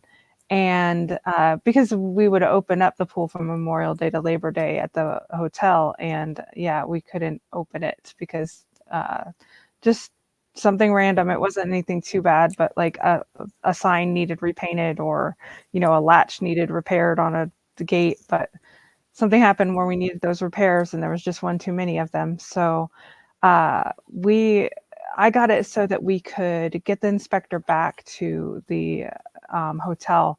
Like I called around, I made it happen. Like I said, I would drive up samples, I would do whatever needed to happen. Worked on that, and it was because the normal inspector wasn't there, and things that they had no problem with, the other inspector did. And I'm going to quickly jump in and say, have a good day, Better Julie. Okay. Have a good day. But anyway, ended up getting the pool inspector back, and they said we'd be back in a couple hours. One of the things that we had to do was the pool level was too low, so we had to fill it with water. And one of my best friends was over at the other hotel, and they were supposed to watch that, and they did not, and ended up flooding the whole back area to where there was like 4 feet of water in the courtyard. Like, so, the pool just disappeared because there was just water, and it was coming into the back door of the hotel before she noticed it. So it even flooded our dining room a little bit. It was so much. So of course we could not open that pool that year, or at that time, because the water chemicals were ruined from all that water. Yeah, it is a pool expansion. But I think that was one of the like most calamitous days.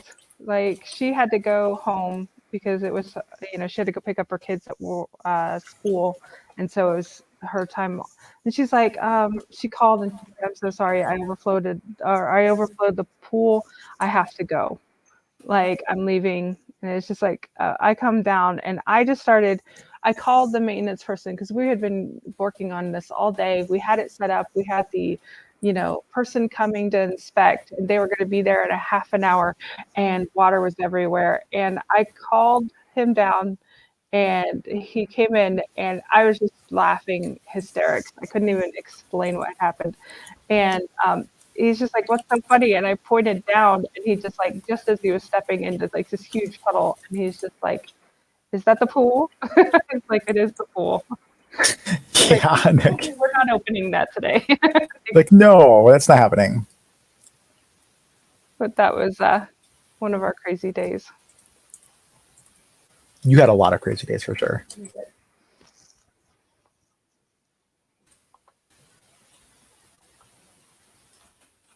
Okay, so for a couple more food traditions, I have toss a turnip and You have berry what? toss a turnip, like a turnip toss, Oh, that's awesome. Yay. and then berries and broccoli. Oh, on the notepad, right? Okay, so Yeah. there we go. Yeah, I see right here. Those are awesome. It's funny because I didn't even consider that the food tradition could be like, yeah, I forgot you even said like it could be decoration or whatever. So yeah, it makes sense that you could play games with them too. That's cool. I like that. Rochelle says triangulate a turkey. That would be funny to just like have to hunt one down. At least I hope it's like a whole turkey, because if it's like parts of the turkey, like some parts might get lost, and That would then be disturbing. yeah, No, then you there's, just gotta hunt a live turkey. Like find its. oh, I see. Yeah, okay. At So least maybe that's you like this is all fantasy, of course. It's not like I'm suggesting people actually do this, but you like kind of dip the turkey's feet into like some kind of like paint or something, like washable paint, and then you're running after it. there you go. Rochelle says it's geocaching plus wildlife tracking. That's awesome. Which is also perfect too, because in geocaching, you just like take a photo that you're there, or like, you write in a logbook and say you're there. You're not like, it's not like Thanksgiving where you're necessarily like tracking the turkey down and then eating it. It's just like you're playing with a turkey. That's all.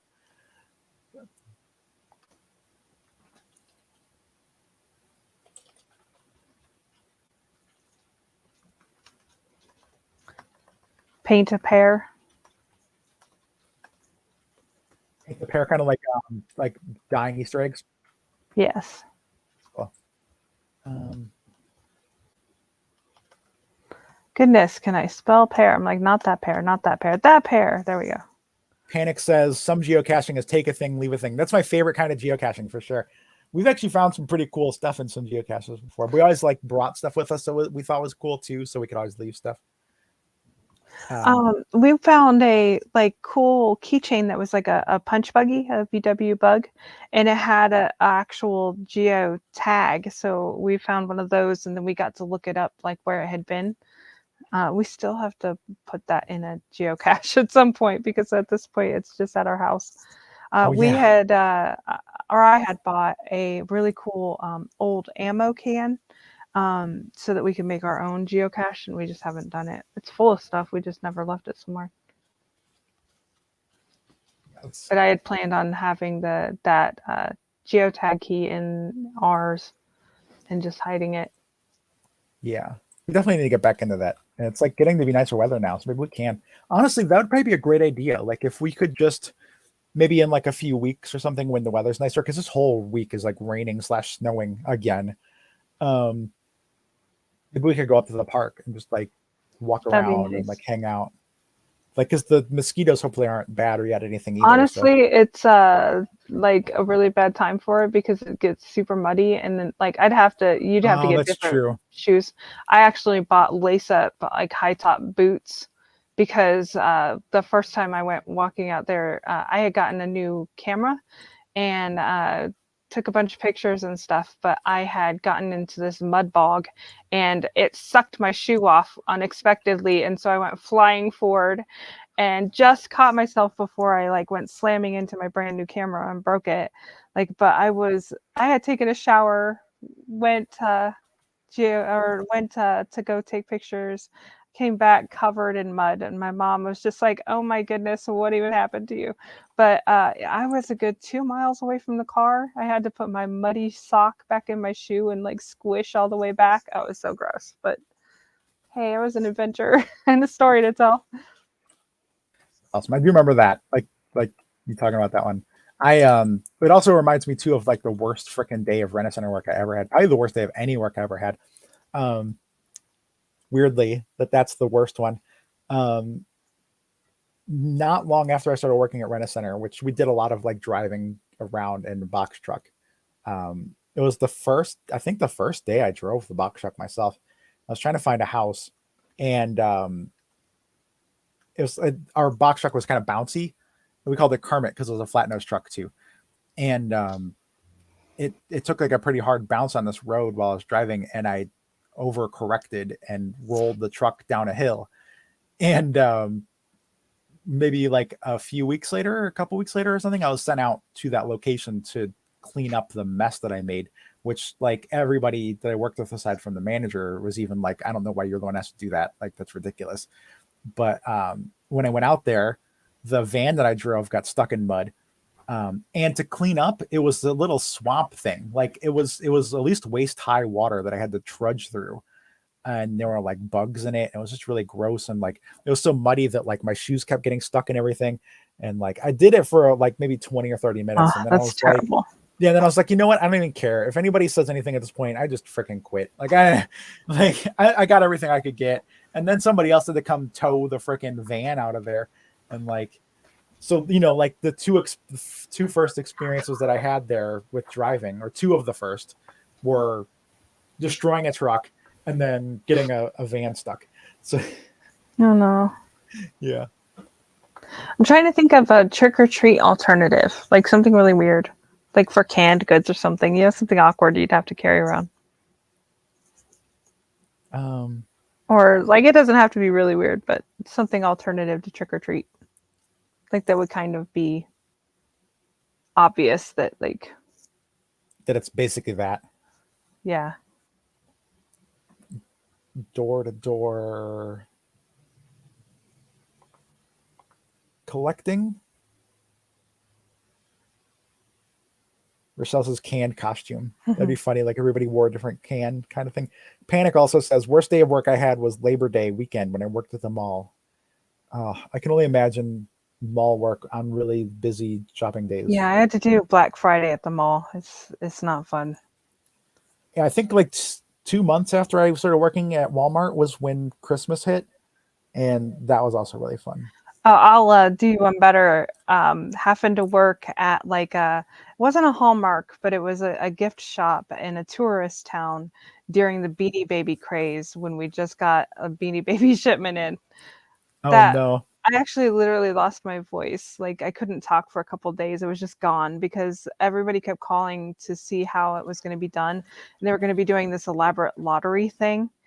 And I had to explain it. And then by the time I finished explaining it to one person, someone was hearing me explain it and wanted it explained again. So I spent 8 hours just explaining this Beanie Baby lottery that we were going to be doing.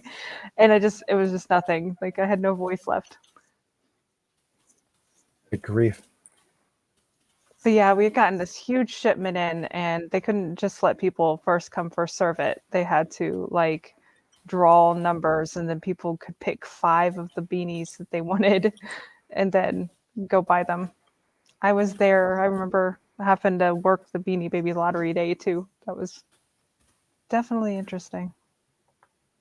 I bet. Good grief. That was a weird trend.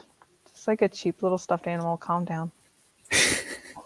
Yeah, and then like everybody got really mad when people take the tags off too. Like, no, you can't take those off. That you're reducing the value or whatever. Like. Yes, I remember that. The hang tags. Yeah, I'm like, they all just say tie on them. Yeah, and some people would even put like the plastic protectors around those so they wouldn't get hurt Yeah, because because like, supposedly you could tell the generation it was by that, but I could never figure out how. oh, I didn't know that. Yeah, they have the Beanie Baby's name on them, and then the generation of what you could tell by the shape of the tag, like which generation it okay. was, like whether it was the first release. My grandma actually worked at Hallmark, so they knew how to tell all those. That's awesome. If only they knew how to tell which cameras were valuable. Yeah. Like for reference, everybody, Angel's mom and dad got really excited one day because they found like a bunch of older cameras for sale. At a yard Like, sale, it's just a box of them. yeah, and they said that they were going to be worth a lot of money and that they were going to sell them, and they've been sitting in like 2 boxes ever since then for like years. So Yeah. maybe they're just letting them get more valuable. I don't Maybe. know. Panic says, I didn't stay at the mall employee long enough for Black Friday, and that's probably wise. And Rochelle says they're just being aged like wine. I ended up the mall. I worked there because it was kind of a spin-off from the hotel night audit. We had 2 hotels, and one of them was like seasonal, so they closed during the winter, and they would give me other jobs around the farm to keep hours. And so that's how I ended up with the Beanie Baby lottery and like other things like that. Um, like I worked at the gift shop at one point, and then they had me working a kiosk in the mall. A couple of towns north of us, and I would work from open to close at the mall, and then have to drive an hour back home. Like so, it's drive an hour there, drive an hour back, work open to close. So those were long days, but they're a seasonal farm, so they didn't have to pay me overtime. So I would work all week, open to close. It was pretty brutal. Yikes. And then yeah, during the holidays by myself too. No, there was never 2 people. Like so if I wanted to go to the bathroom or get food, I had to leave the booth unattended and hope people didn't steal things. That's awful. Yeah. Yeah. Um We all but know that's how how I good worked people at the are at mall. not stealing things. Yeah. Hmm. I was like a couple feet away from that. Like I can't remember what the cookie store was, but that the at the mall, not like Mrs. Fields or anything, but there's like a one where they decorate cookies. But I was like real close to that, so it was always a temptation to go buy cookies. And then Gloria Jean's Coffee Beans was a few stores down. So I was always smelling their coffee, which always smelled way better than than it tasted. Theirs always tasted really burnt. Might have been Great American Cookie. I don't think so. You talking about Caribou coffee? No, it was what did I say? Gloria Jean's Coffee Oh, Beans. Glory Teens. Okay. Yeah. Right. Yeah, I Okay. can't remember the cookie shop thing though. Hmm. It's now I'm gonna Google mall cookie stores. You can do it. You know, it's gonna be something that doesn't exist anymore. Yeah, probably.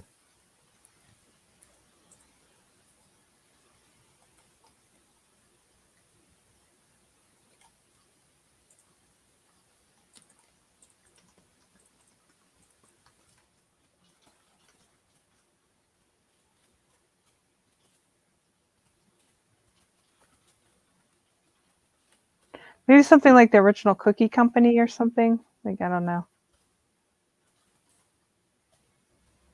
That sounds kind of familiar, actually. Like the original something or other. Just haven't been in a mall in forever. Oh, Because, I like, know. yeah. Or it was like a person's name cookies, but it wasn't Mrs. Fields. Cheryl's cookies, or I don't know.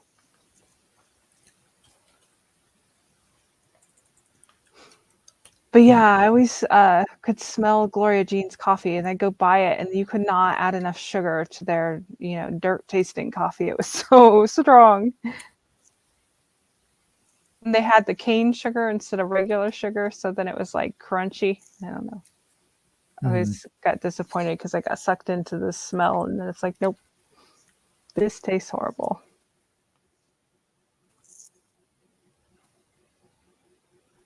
But I was only a couple of stores down from the Disney store, so I kept sneaking into the Disney store to like shop. That was fun. Because like during the day and the week, like even at the holidays, like nobody's at the mall between like 10 a.m. and 4 p.m. Like nobody shops at the mall, and they just walk around and use it for exercise so that they don't have to exercise in the heat. Oh, yeah, that's true. I remember that. The Disney store used to be way cooler too. Like over the years, it's gotten more lame. Same with Hot Topic. Hot Topic used to be super cool, and then it just like got less grungy and much more poppy and like sad. Mm-hmm. You know, when kids used to be scared of going into Hot Topic. I went with a friend and her daughters and we went to go into Hot Topic and they're like, I don't like that store, it's scary. I was like, really? It's Hot Topic. Yes. I'm like, your kids are coddled. It's sad. They are.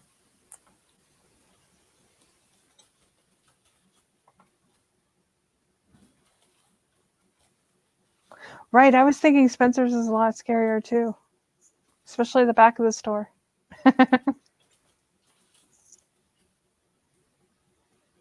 That and like every time I went into Spencer's, they had those like chickens, like, you know, the choke the chicken thing. Like, so you'd always have like 3 or 4 dudes just choking chickens, like in front of the Oh Spencer no. store. Yeah. It would make Oh, that that sounds. sound, you know. Yeah, I know what you're talking about. They like have done a bunch of YouTube videos now where people like make songs or whatever out of those chicken things. Your Rochelle just put like dot dot dot dot in chat. Like, Maybe Rochelle doesn't have Spencer's. Panic says I like popping in occasionally because they carry the Pride merch until I didn't know that. I need to get some Pride merch. There's this isn't actually gonna happen, Angel, don't worry.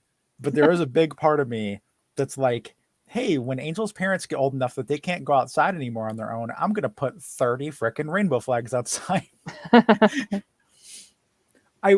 For one, I wouldn't do that because it's their house.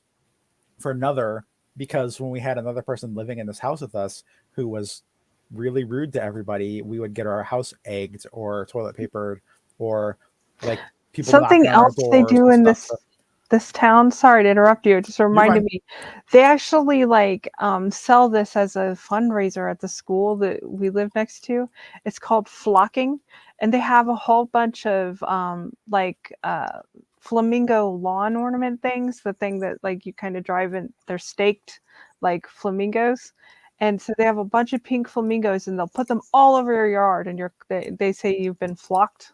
So yeah, That's instead awesome. of being like, you know, TP'd, they put a whole bunch of like they get the kids from the school to just like run up and just put all these flamingos in your yard and then they stay there for like 48 hours and then they come pick them up and move it to the next house.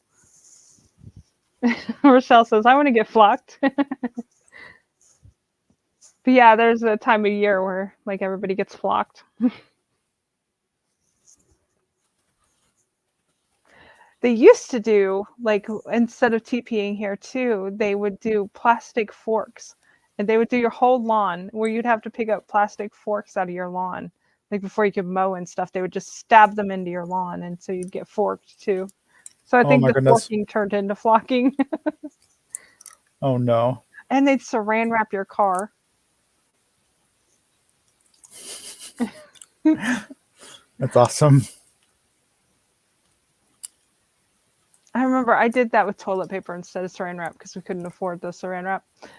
Like that much. So we, a friend and I would just like roll it under the car and then throw it over the top, and like we mummied someone's car with toilet paper. Oh, nice. And then it rained. They were not happy. I'll bet. That's awful. We kind of paper mache'd their car a little. Rochelle says we had something like that when we were in Texas. We woke up one morning and there was an old toilet staked to our lawn. Turns out it was a thing the school did for fundraising. You'd then pay to have them stick it on someone else's yard. Oh my goodness, that's amazing. Like you just like, I'm not going to be stuck with this. Move it over there. Like, At least it wasn't like a then everybody used the toilet and left it there. You know? yeah. Oh my goodness. Panic says Saran the sedan. Yes, Serana Sedan. Yes. That might need to be one of the holiday things. Serana Sedan, yeah.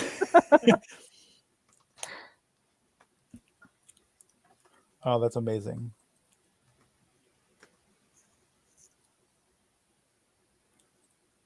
I still can't think of what I'm going to do for an alternate trick or treat.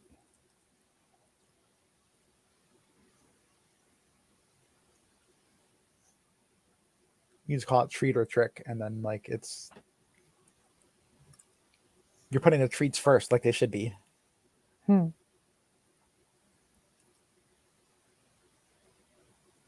coming up with challenge mode for the game too. Like I have a 4x4 table of random like challenges that people can add to their pitch, and if they complete it, they get an extra point.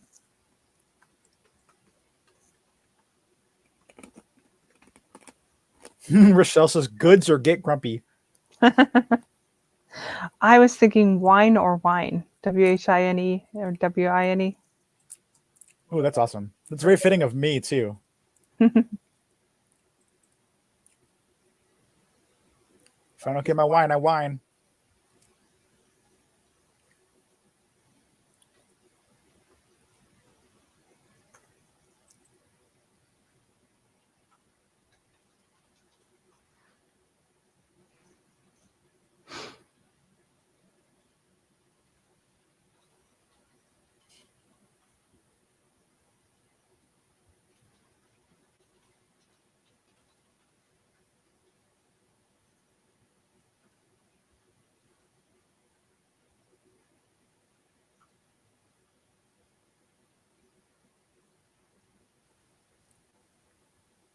Okay. So the way that this challenge mode thing works is you're going to roll a d4 twice, which is fair because you're rolling a d4 for the other tables in this thing too. You get to pick either one. So if like you roll a 1 and a 2, you can pick 1, 2, or 2, 1. The doubles all just have a rolling for more animals or another holiday or like an additional like accessory or whatever. So like those are like, if you get a 1 and a 1, you're stuck with this, but these will just be making your pitch a little more difficult. That way, if you get like a 1 and a 2, you're not stuck with, you cannot stop speaking for more than 1 second, and you cannot say or etc. Like if you do those things a lot and you don't want to try that challenge, that's fine. But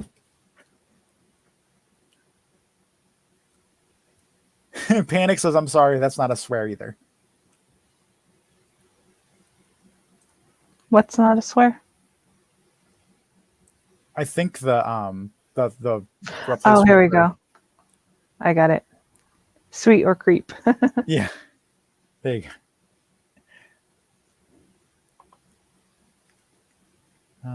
Geez. At least I'm gonna finish this table before we take off. I was trying to think of like, they have a corn maze and stuff like that during Halloween too. Like, I wonder what else like we could make a maze out of. Oh, that's a good one. You're right. What else could you make a maze out of? Something with a legume labyrinth. There you go. That's awesome. People can figure out how to do that.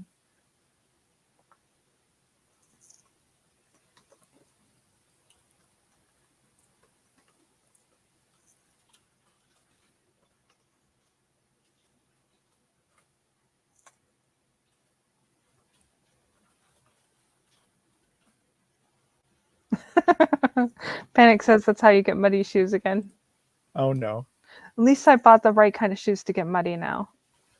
That's true. I had just tennis shoes on. Like now I have like lace up those like brown hiking boots. Yeah, true. Like whatever, they're meant to be muddy. But then they're cute and I don't want to get them muddy. I have a thing for shoes. I'm just like, I like shoes. At least you're not like Alex where he would like put the like a bag over his shoes so they'd stay clean. Fair. And I'm not the type to be all like, hey, I have to have these really big size shoes because I have really big feet when I really don't. Yeah. Oh my goodness. That dude always wore like shoes that were like 3 or 4 sizes bigger than he needed because, I think that's what made his girlfriend leave him finally.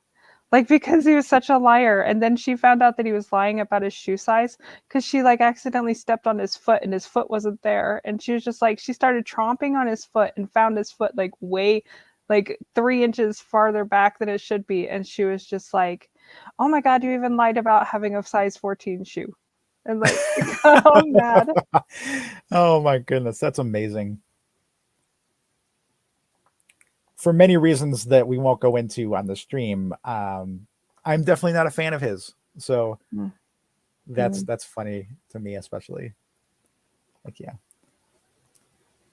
Just because we're related doesn't mean we have to be fans. that's right.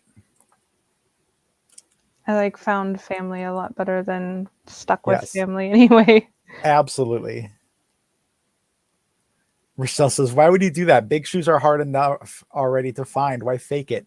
I It's think it because was just a popularity thing. He went to a really dumb school. Like he did, and he's like 6 foot 5. He's very tall, but apparently like you got to have big feet when you're tall, and it was just like those were actually special order size here. So my mom was having to special order for size 14 shoes when he didn't even need them, but it was just to be extra. was that what it was? I just assumed it was because of the whole like, what big feet mean. No, I don't think it was that. I think it was that they were special ordered and like just Wow, to, you know, got to be extra and make yeah. everything about himself and be special. Yeah, and I Yeah. didn't believe it because I have a cousin that has size 13 shoes and he has a hard time finding shoes and stuff. And, to just be able to, I don't know, like, yeah, to find out that he wore like size 11 or 12 when he's wearing size 14s or something. I don't know. It was just like, why though? Because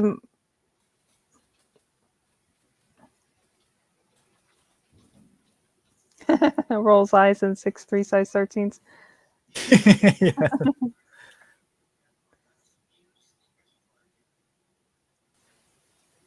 Yeah, I don't know why he faked it. It's just that explains him in a nutshell. Just roll your eyes and walk away. We don't know why he does the things he does. Then cries when trying to find less masculine Aw. shoes now. Yes. I will say I am extremely fortunate in that. Yeah, Panic says low self-esteem mayhaps. I had several like trans women friends who are like tall and kind of mentioned that like that ended up being a shift going to being feminine and suddenly being taller than a lot of people. And I'm kind of the opposite. I'm only like 5'9.5" or so maybe. And so going to being feminine, like my height actually fits me more now because because like Angel's taller than me anyway Yeah, I'm by a almost couple inches. 5'11". Yeah, and like so I'm just, I'm shorter than most people. I think I was taller than my ex, but just barely, and I'm not any kind of tall, so like Yeah, I've always felt like I'm, bigger boned anyway, and yeah, I've never felt like a dainty little girl. mm, And they just don't, make cute clothes in my size. They not cute shoes either.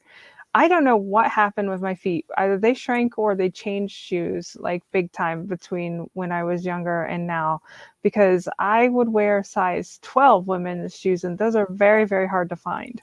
And they were the ugliest end of the rack shoes that you could ever find, like big banana heels, like seriously, like bright yellow, ugly, like heels or things that nobody would ever, clown shoes, nobody'd ever wear them. Like, so you'd see all these cute shoes and I'd have to get these really plain or clown shoey type things just to, fit my feet.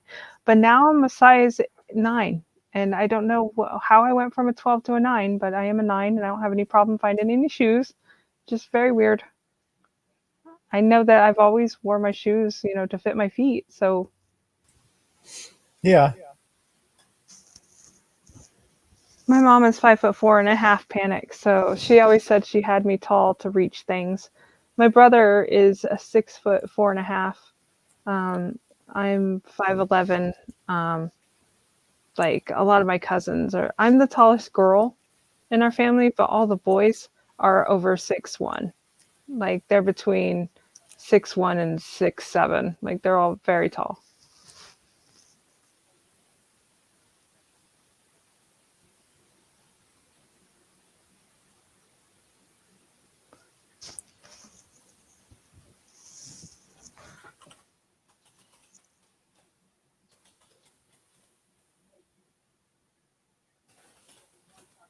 I do know that when I lost weight, like when we were on a diet many years ago, my shoe actually like went down to an 8 too. So just maybe my feet shrank. But I'm back up to like a 9, 9.5, not an 8 at this point. But I do have tall and short days. You can ask Beth. Like there's some days I swear I'm shorter than Beth, and other days I'm taller. Mm-hmm. It's true. I hate doing this, but I got to shrink the font on this page because it's just so big. Like even just doing a 4x4 table, like I can't even fit it with that font. I know I haven't even delved into that. That's why I switched over to the like zine like doc to like write out prompts. I think That I'm makes not sense. going to do tables, and I'm just going to do like a straight up roll of D10, and then like you Yeah, have 10 like I don't know. that makes sense. And actually, what I might do is I might actually just change this into a D12 because then I'm basically done. And I'll just make a list of 12. Yeah, I was like either going to do a D10 or a D20. Like, cause I was like, I don't want to use a whole bunch of different dice per thing, but I do a D20 and I can do more prompts, but I don't know. Yeah. Okay, I have a D12 in here already. So Anybody that's else about have good. any, go ahead, sorry. I was just saying, so I'm going to use a D12 again. Any create a new food tradition, dish decoration, that kind of thing. I have carve a potato, forage for mushrooms, eat a slice of watermelon, gathering the seeds in your mouth. Who gathered the most? Hold a bean feast, toss a turnip, bury the broccoli, triangulate a turkey, paint a pear, converse with a cake, wine or wine, food truck feasting, and a legume labyrinth. I've got it pulled up on the screen here too. So what is that? That's 1, 2, 3, 4, 5, 6, 7, 8, 9, 10. You've got 12 actually. You could just do D12 and you're done. Those. Otherwise, you're gonna have to go up to like 20 for a Yeah. D20. Rochelle says construct a cracker condo. That's kind of like gingerbread house. So like yeah, that's totally fair. That's fun. I like that. Panic says bobbing for berries. Yay, I was trying to figure out what to bob for instead of apples. And I like that more too because the idea of bobbing for an apple freaks me out. Like I don't think I could dig my teeth into something that big underwater. But like a berry wouldn't be bad. You could just like Well, the thing chipmunk that a I few of have a those at a problem time and is then come back up. post COVID, like bobbing for anything just sounds really gross to me. I'm like, I do not want to put my face in water that other people put their face in. Like Very it's fair. like a cootie pool or something. I don't know why it makes me think of like Deadpool, but like with cooties instead. Okay, so the next thing was create a slogan.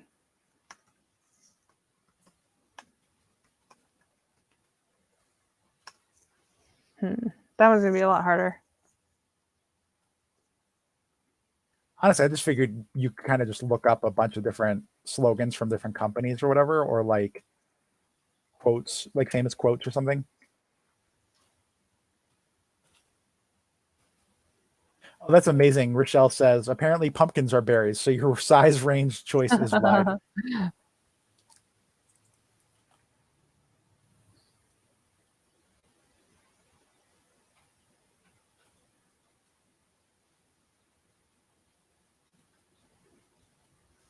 Yeah, because it'd be like, Holly Jolly Christmas or whatever. So, or Jingle Bells or Deck the Halls kind of thing, but for more generic. Panic says, I'm enjoying it, as opposed to I'm loving it.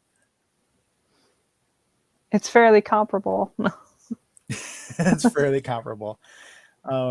But yeah, actually, that's a really funny idea. Like just finding a bunch of different quotes from, or like slogans from different companies and then just slightly changing them. That would be funny.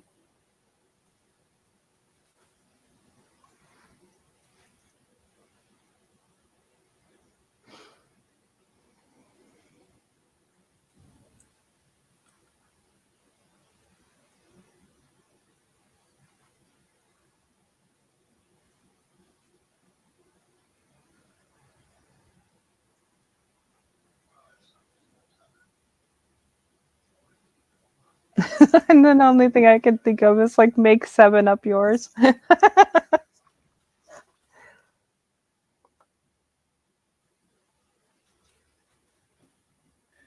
Rochelle says just undertake it instead of just loving it. And then Panic says he as opposed to ho ho ho. Ship your pants. Yeah.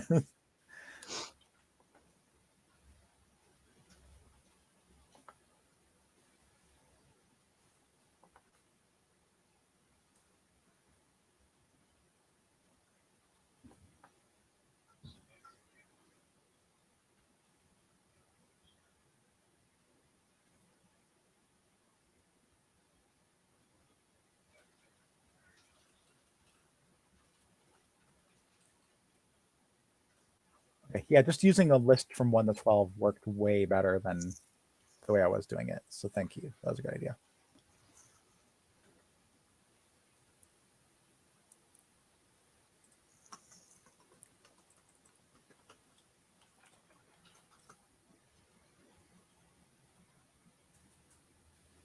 Oh, Sisyphus is a good representation of challenge. That's cool. I like that.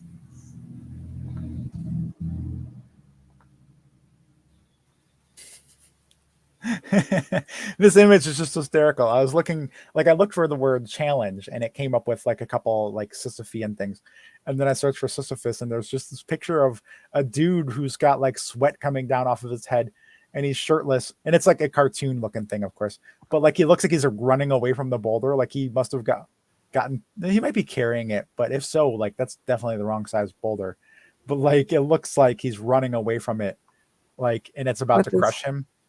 and he's Like, just like, no. yeah, exactly. Like he lost control of it. Now it's falling back down the mountain and it's going to crush him. Rochelle says, that's a big meatball. And then Panic says, munchitize me, Marshall, instead of like crunchitize me, Captain. You say Marshall, and it reminds me of How I Met Your Mother, where he like slaps Barney. Oh, yeah. Yep.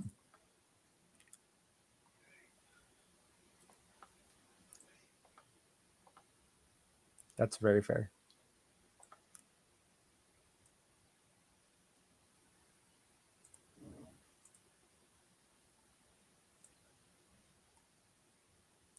I just realized that you can't.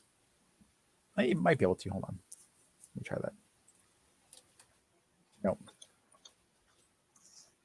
Yeah, I can't hit enter and make the lines different. What I can do though is just make this a separate text block. Hold on.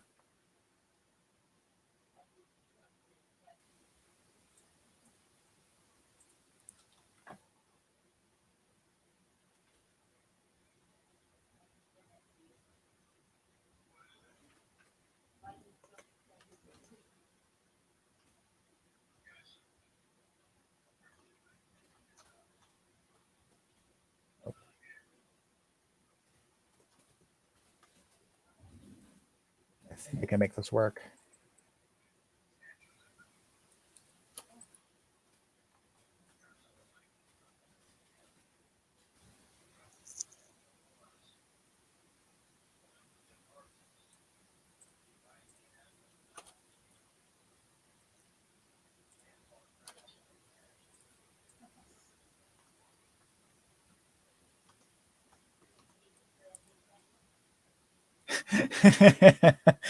Panic says every bouquet begins with May instead of every kiss begins with K. That's awesome. Yes.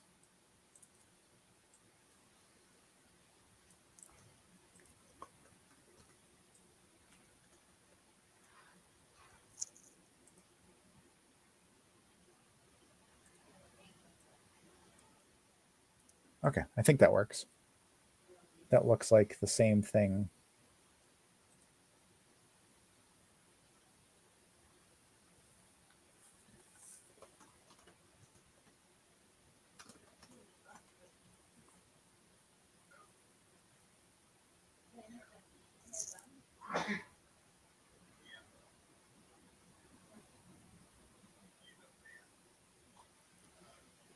Okay, if I make one more page of some sort, then that'll be an 8-page zine.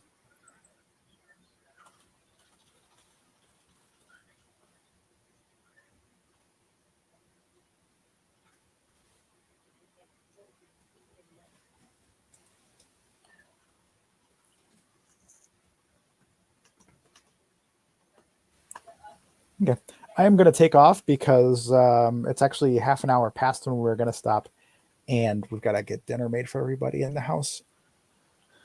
Ugh. Apparently, I started saying that a little too late because I'm yawning really loud now right into the microphone. Yeah, and I probably should have gotten this started because I have to bake chicken and potatoes and all kinds of fun stuff. That's fair. So we'll both take off then. Thanks for joining us, everybody. It's always awesome having you around. It makes working on stuff like this a lot more fun, even if like I do work at about 60% speed. Although you definitely make it more than make up for it by doing all the prompts for me. So, like, have a great evening, everybody. Thank you again. Yes, thank you. I had fun. Yeah, awesome. Me too. Have a good night.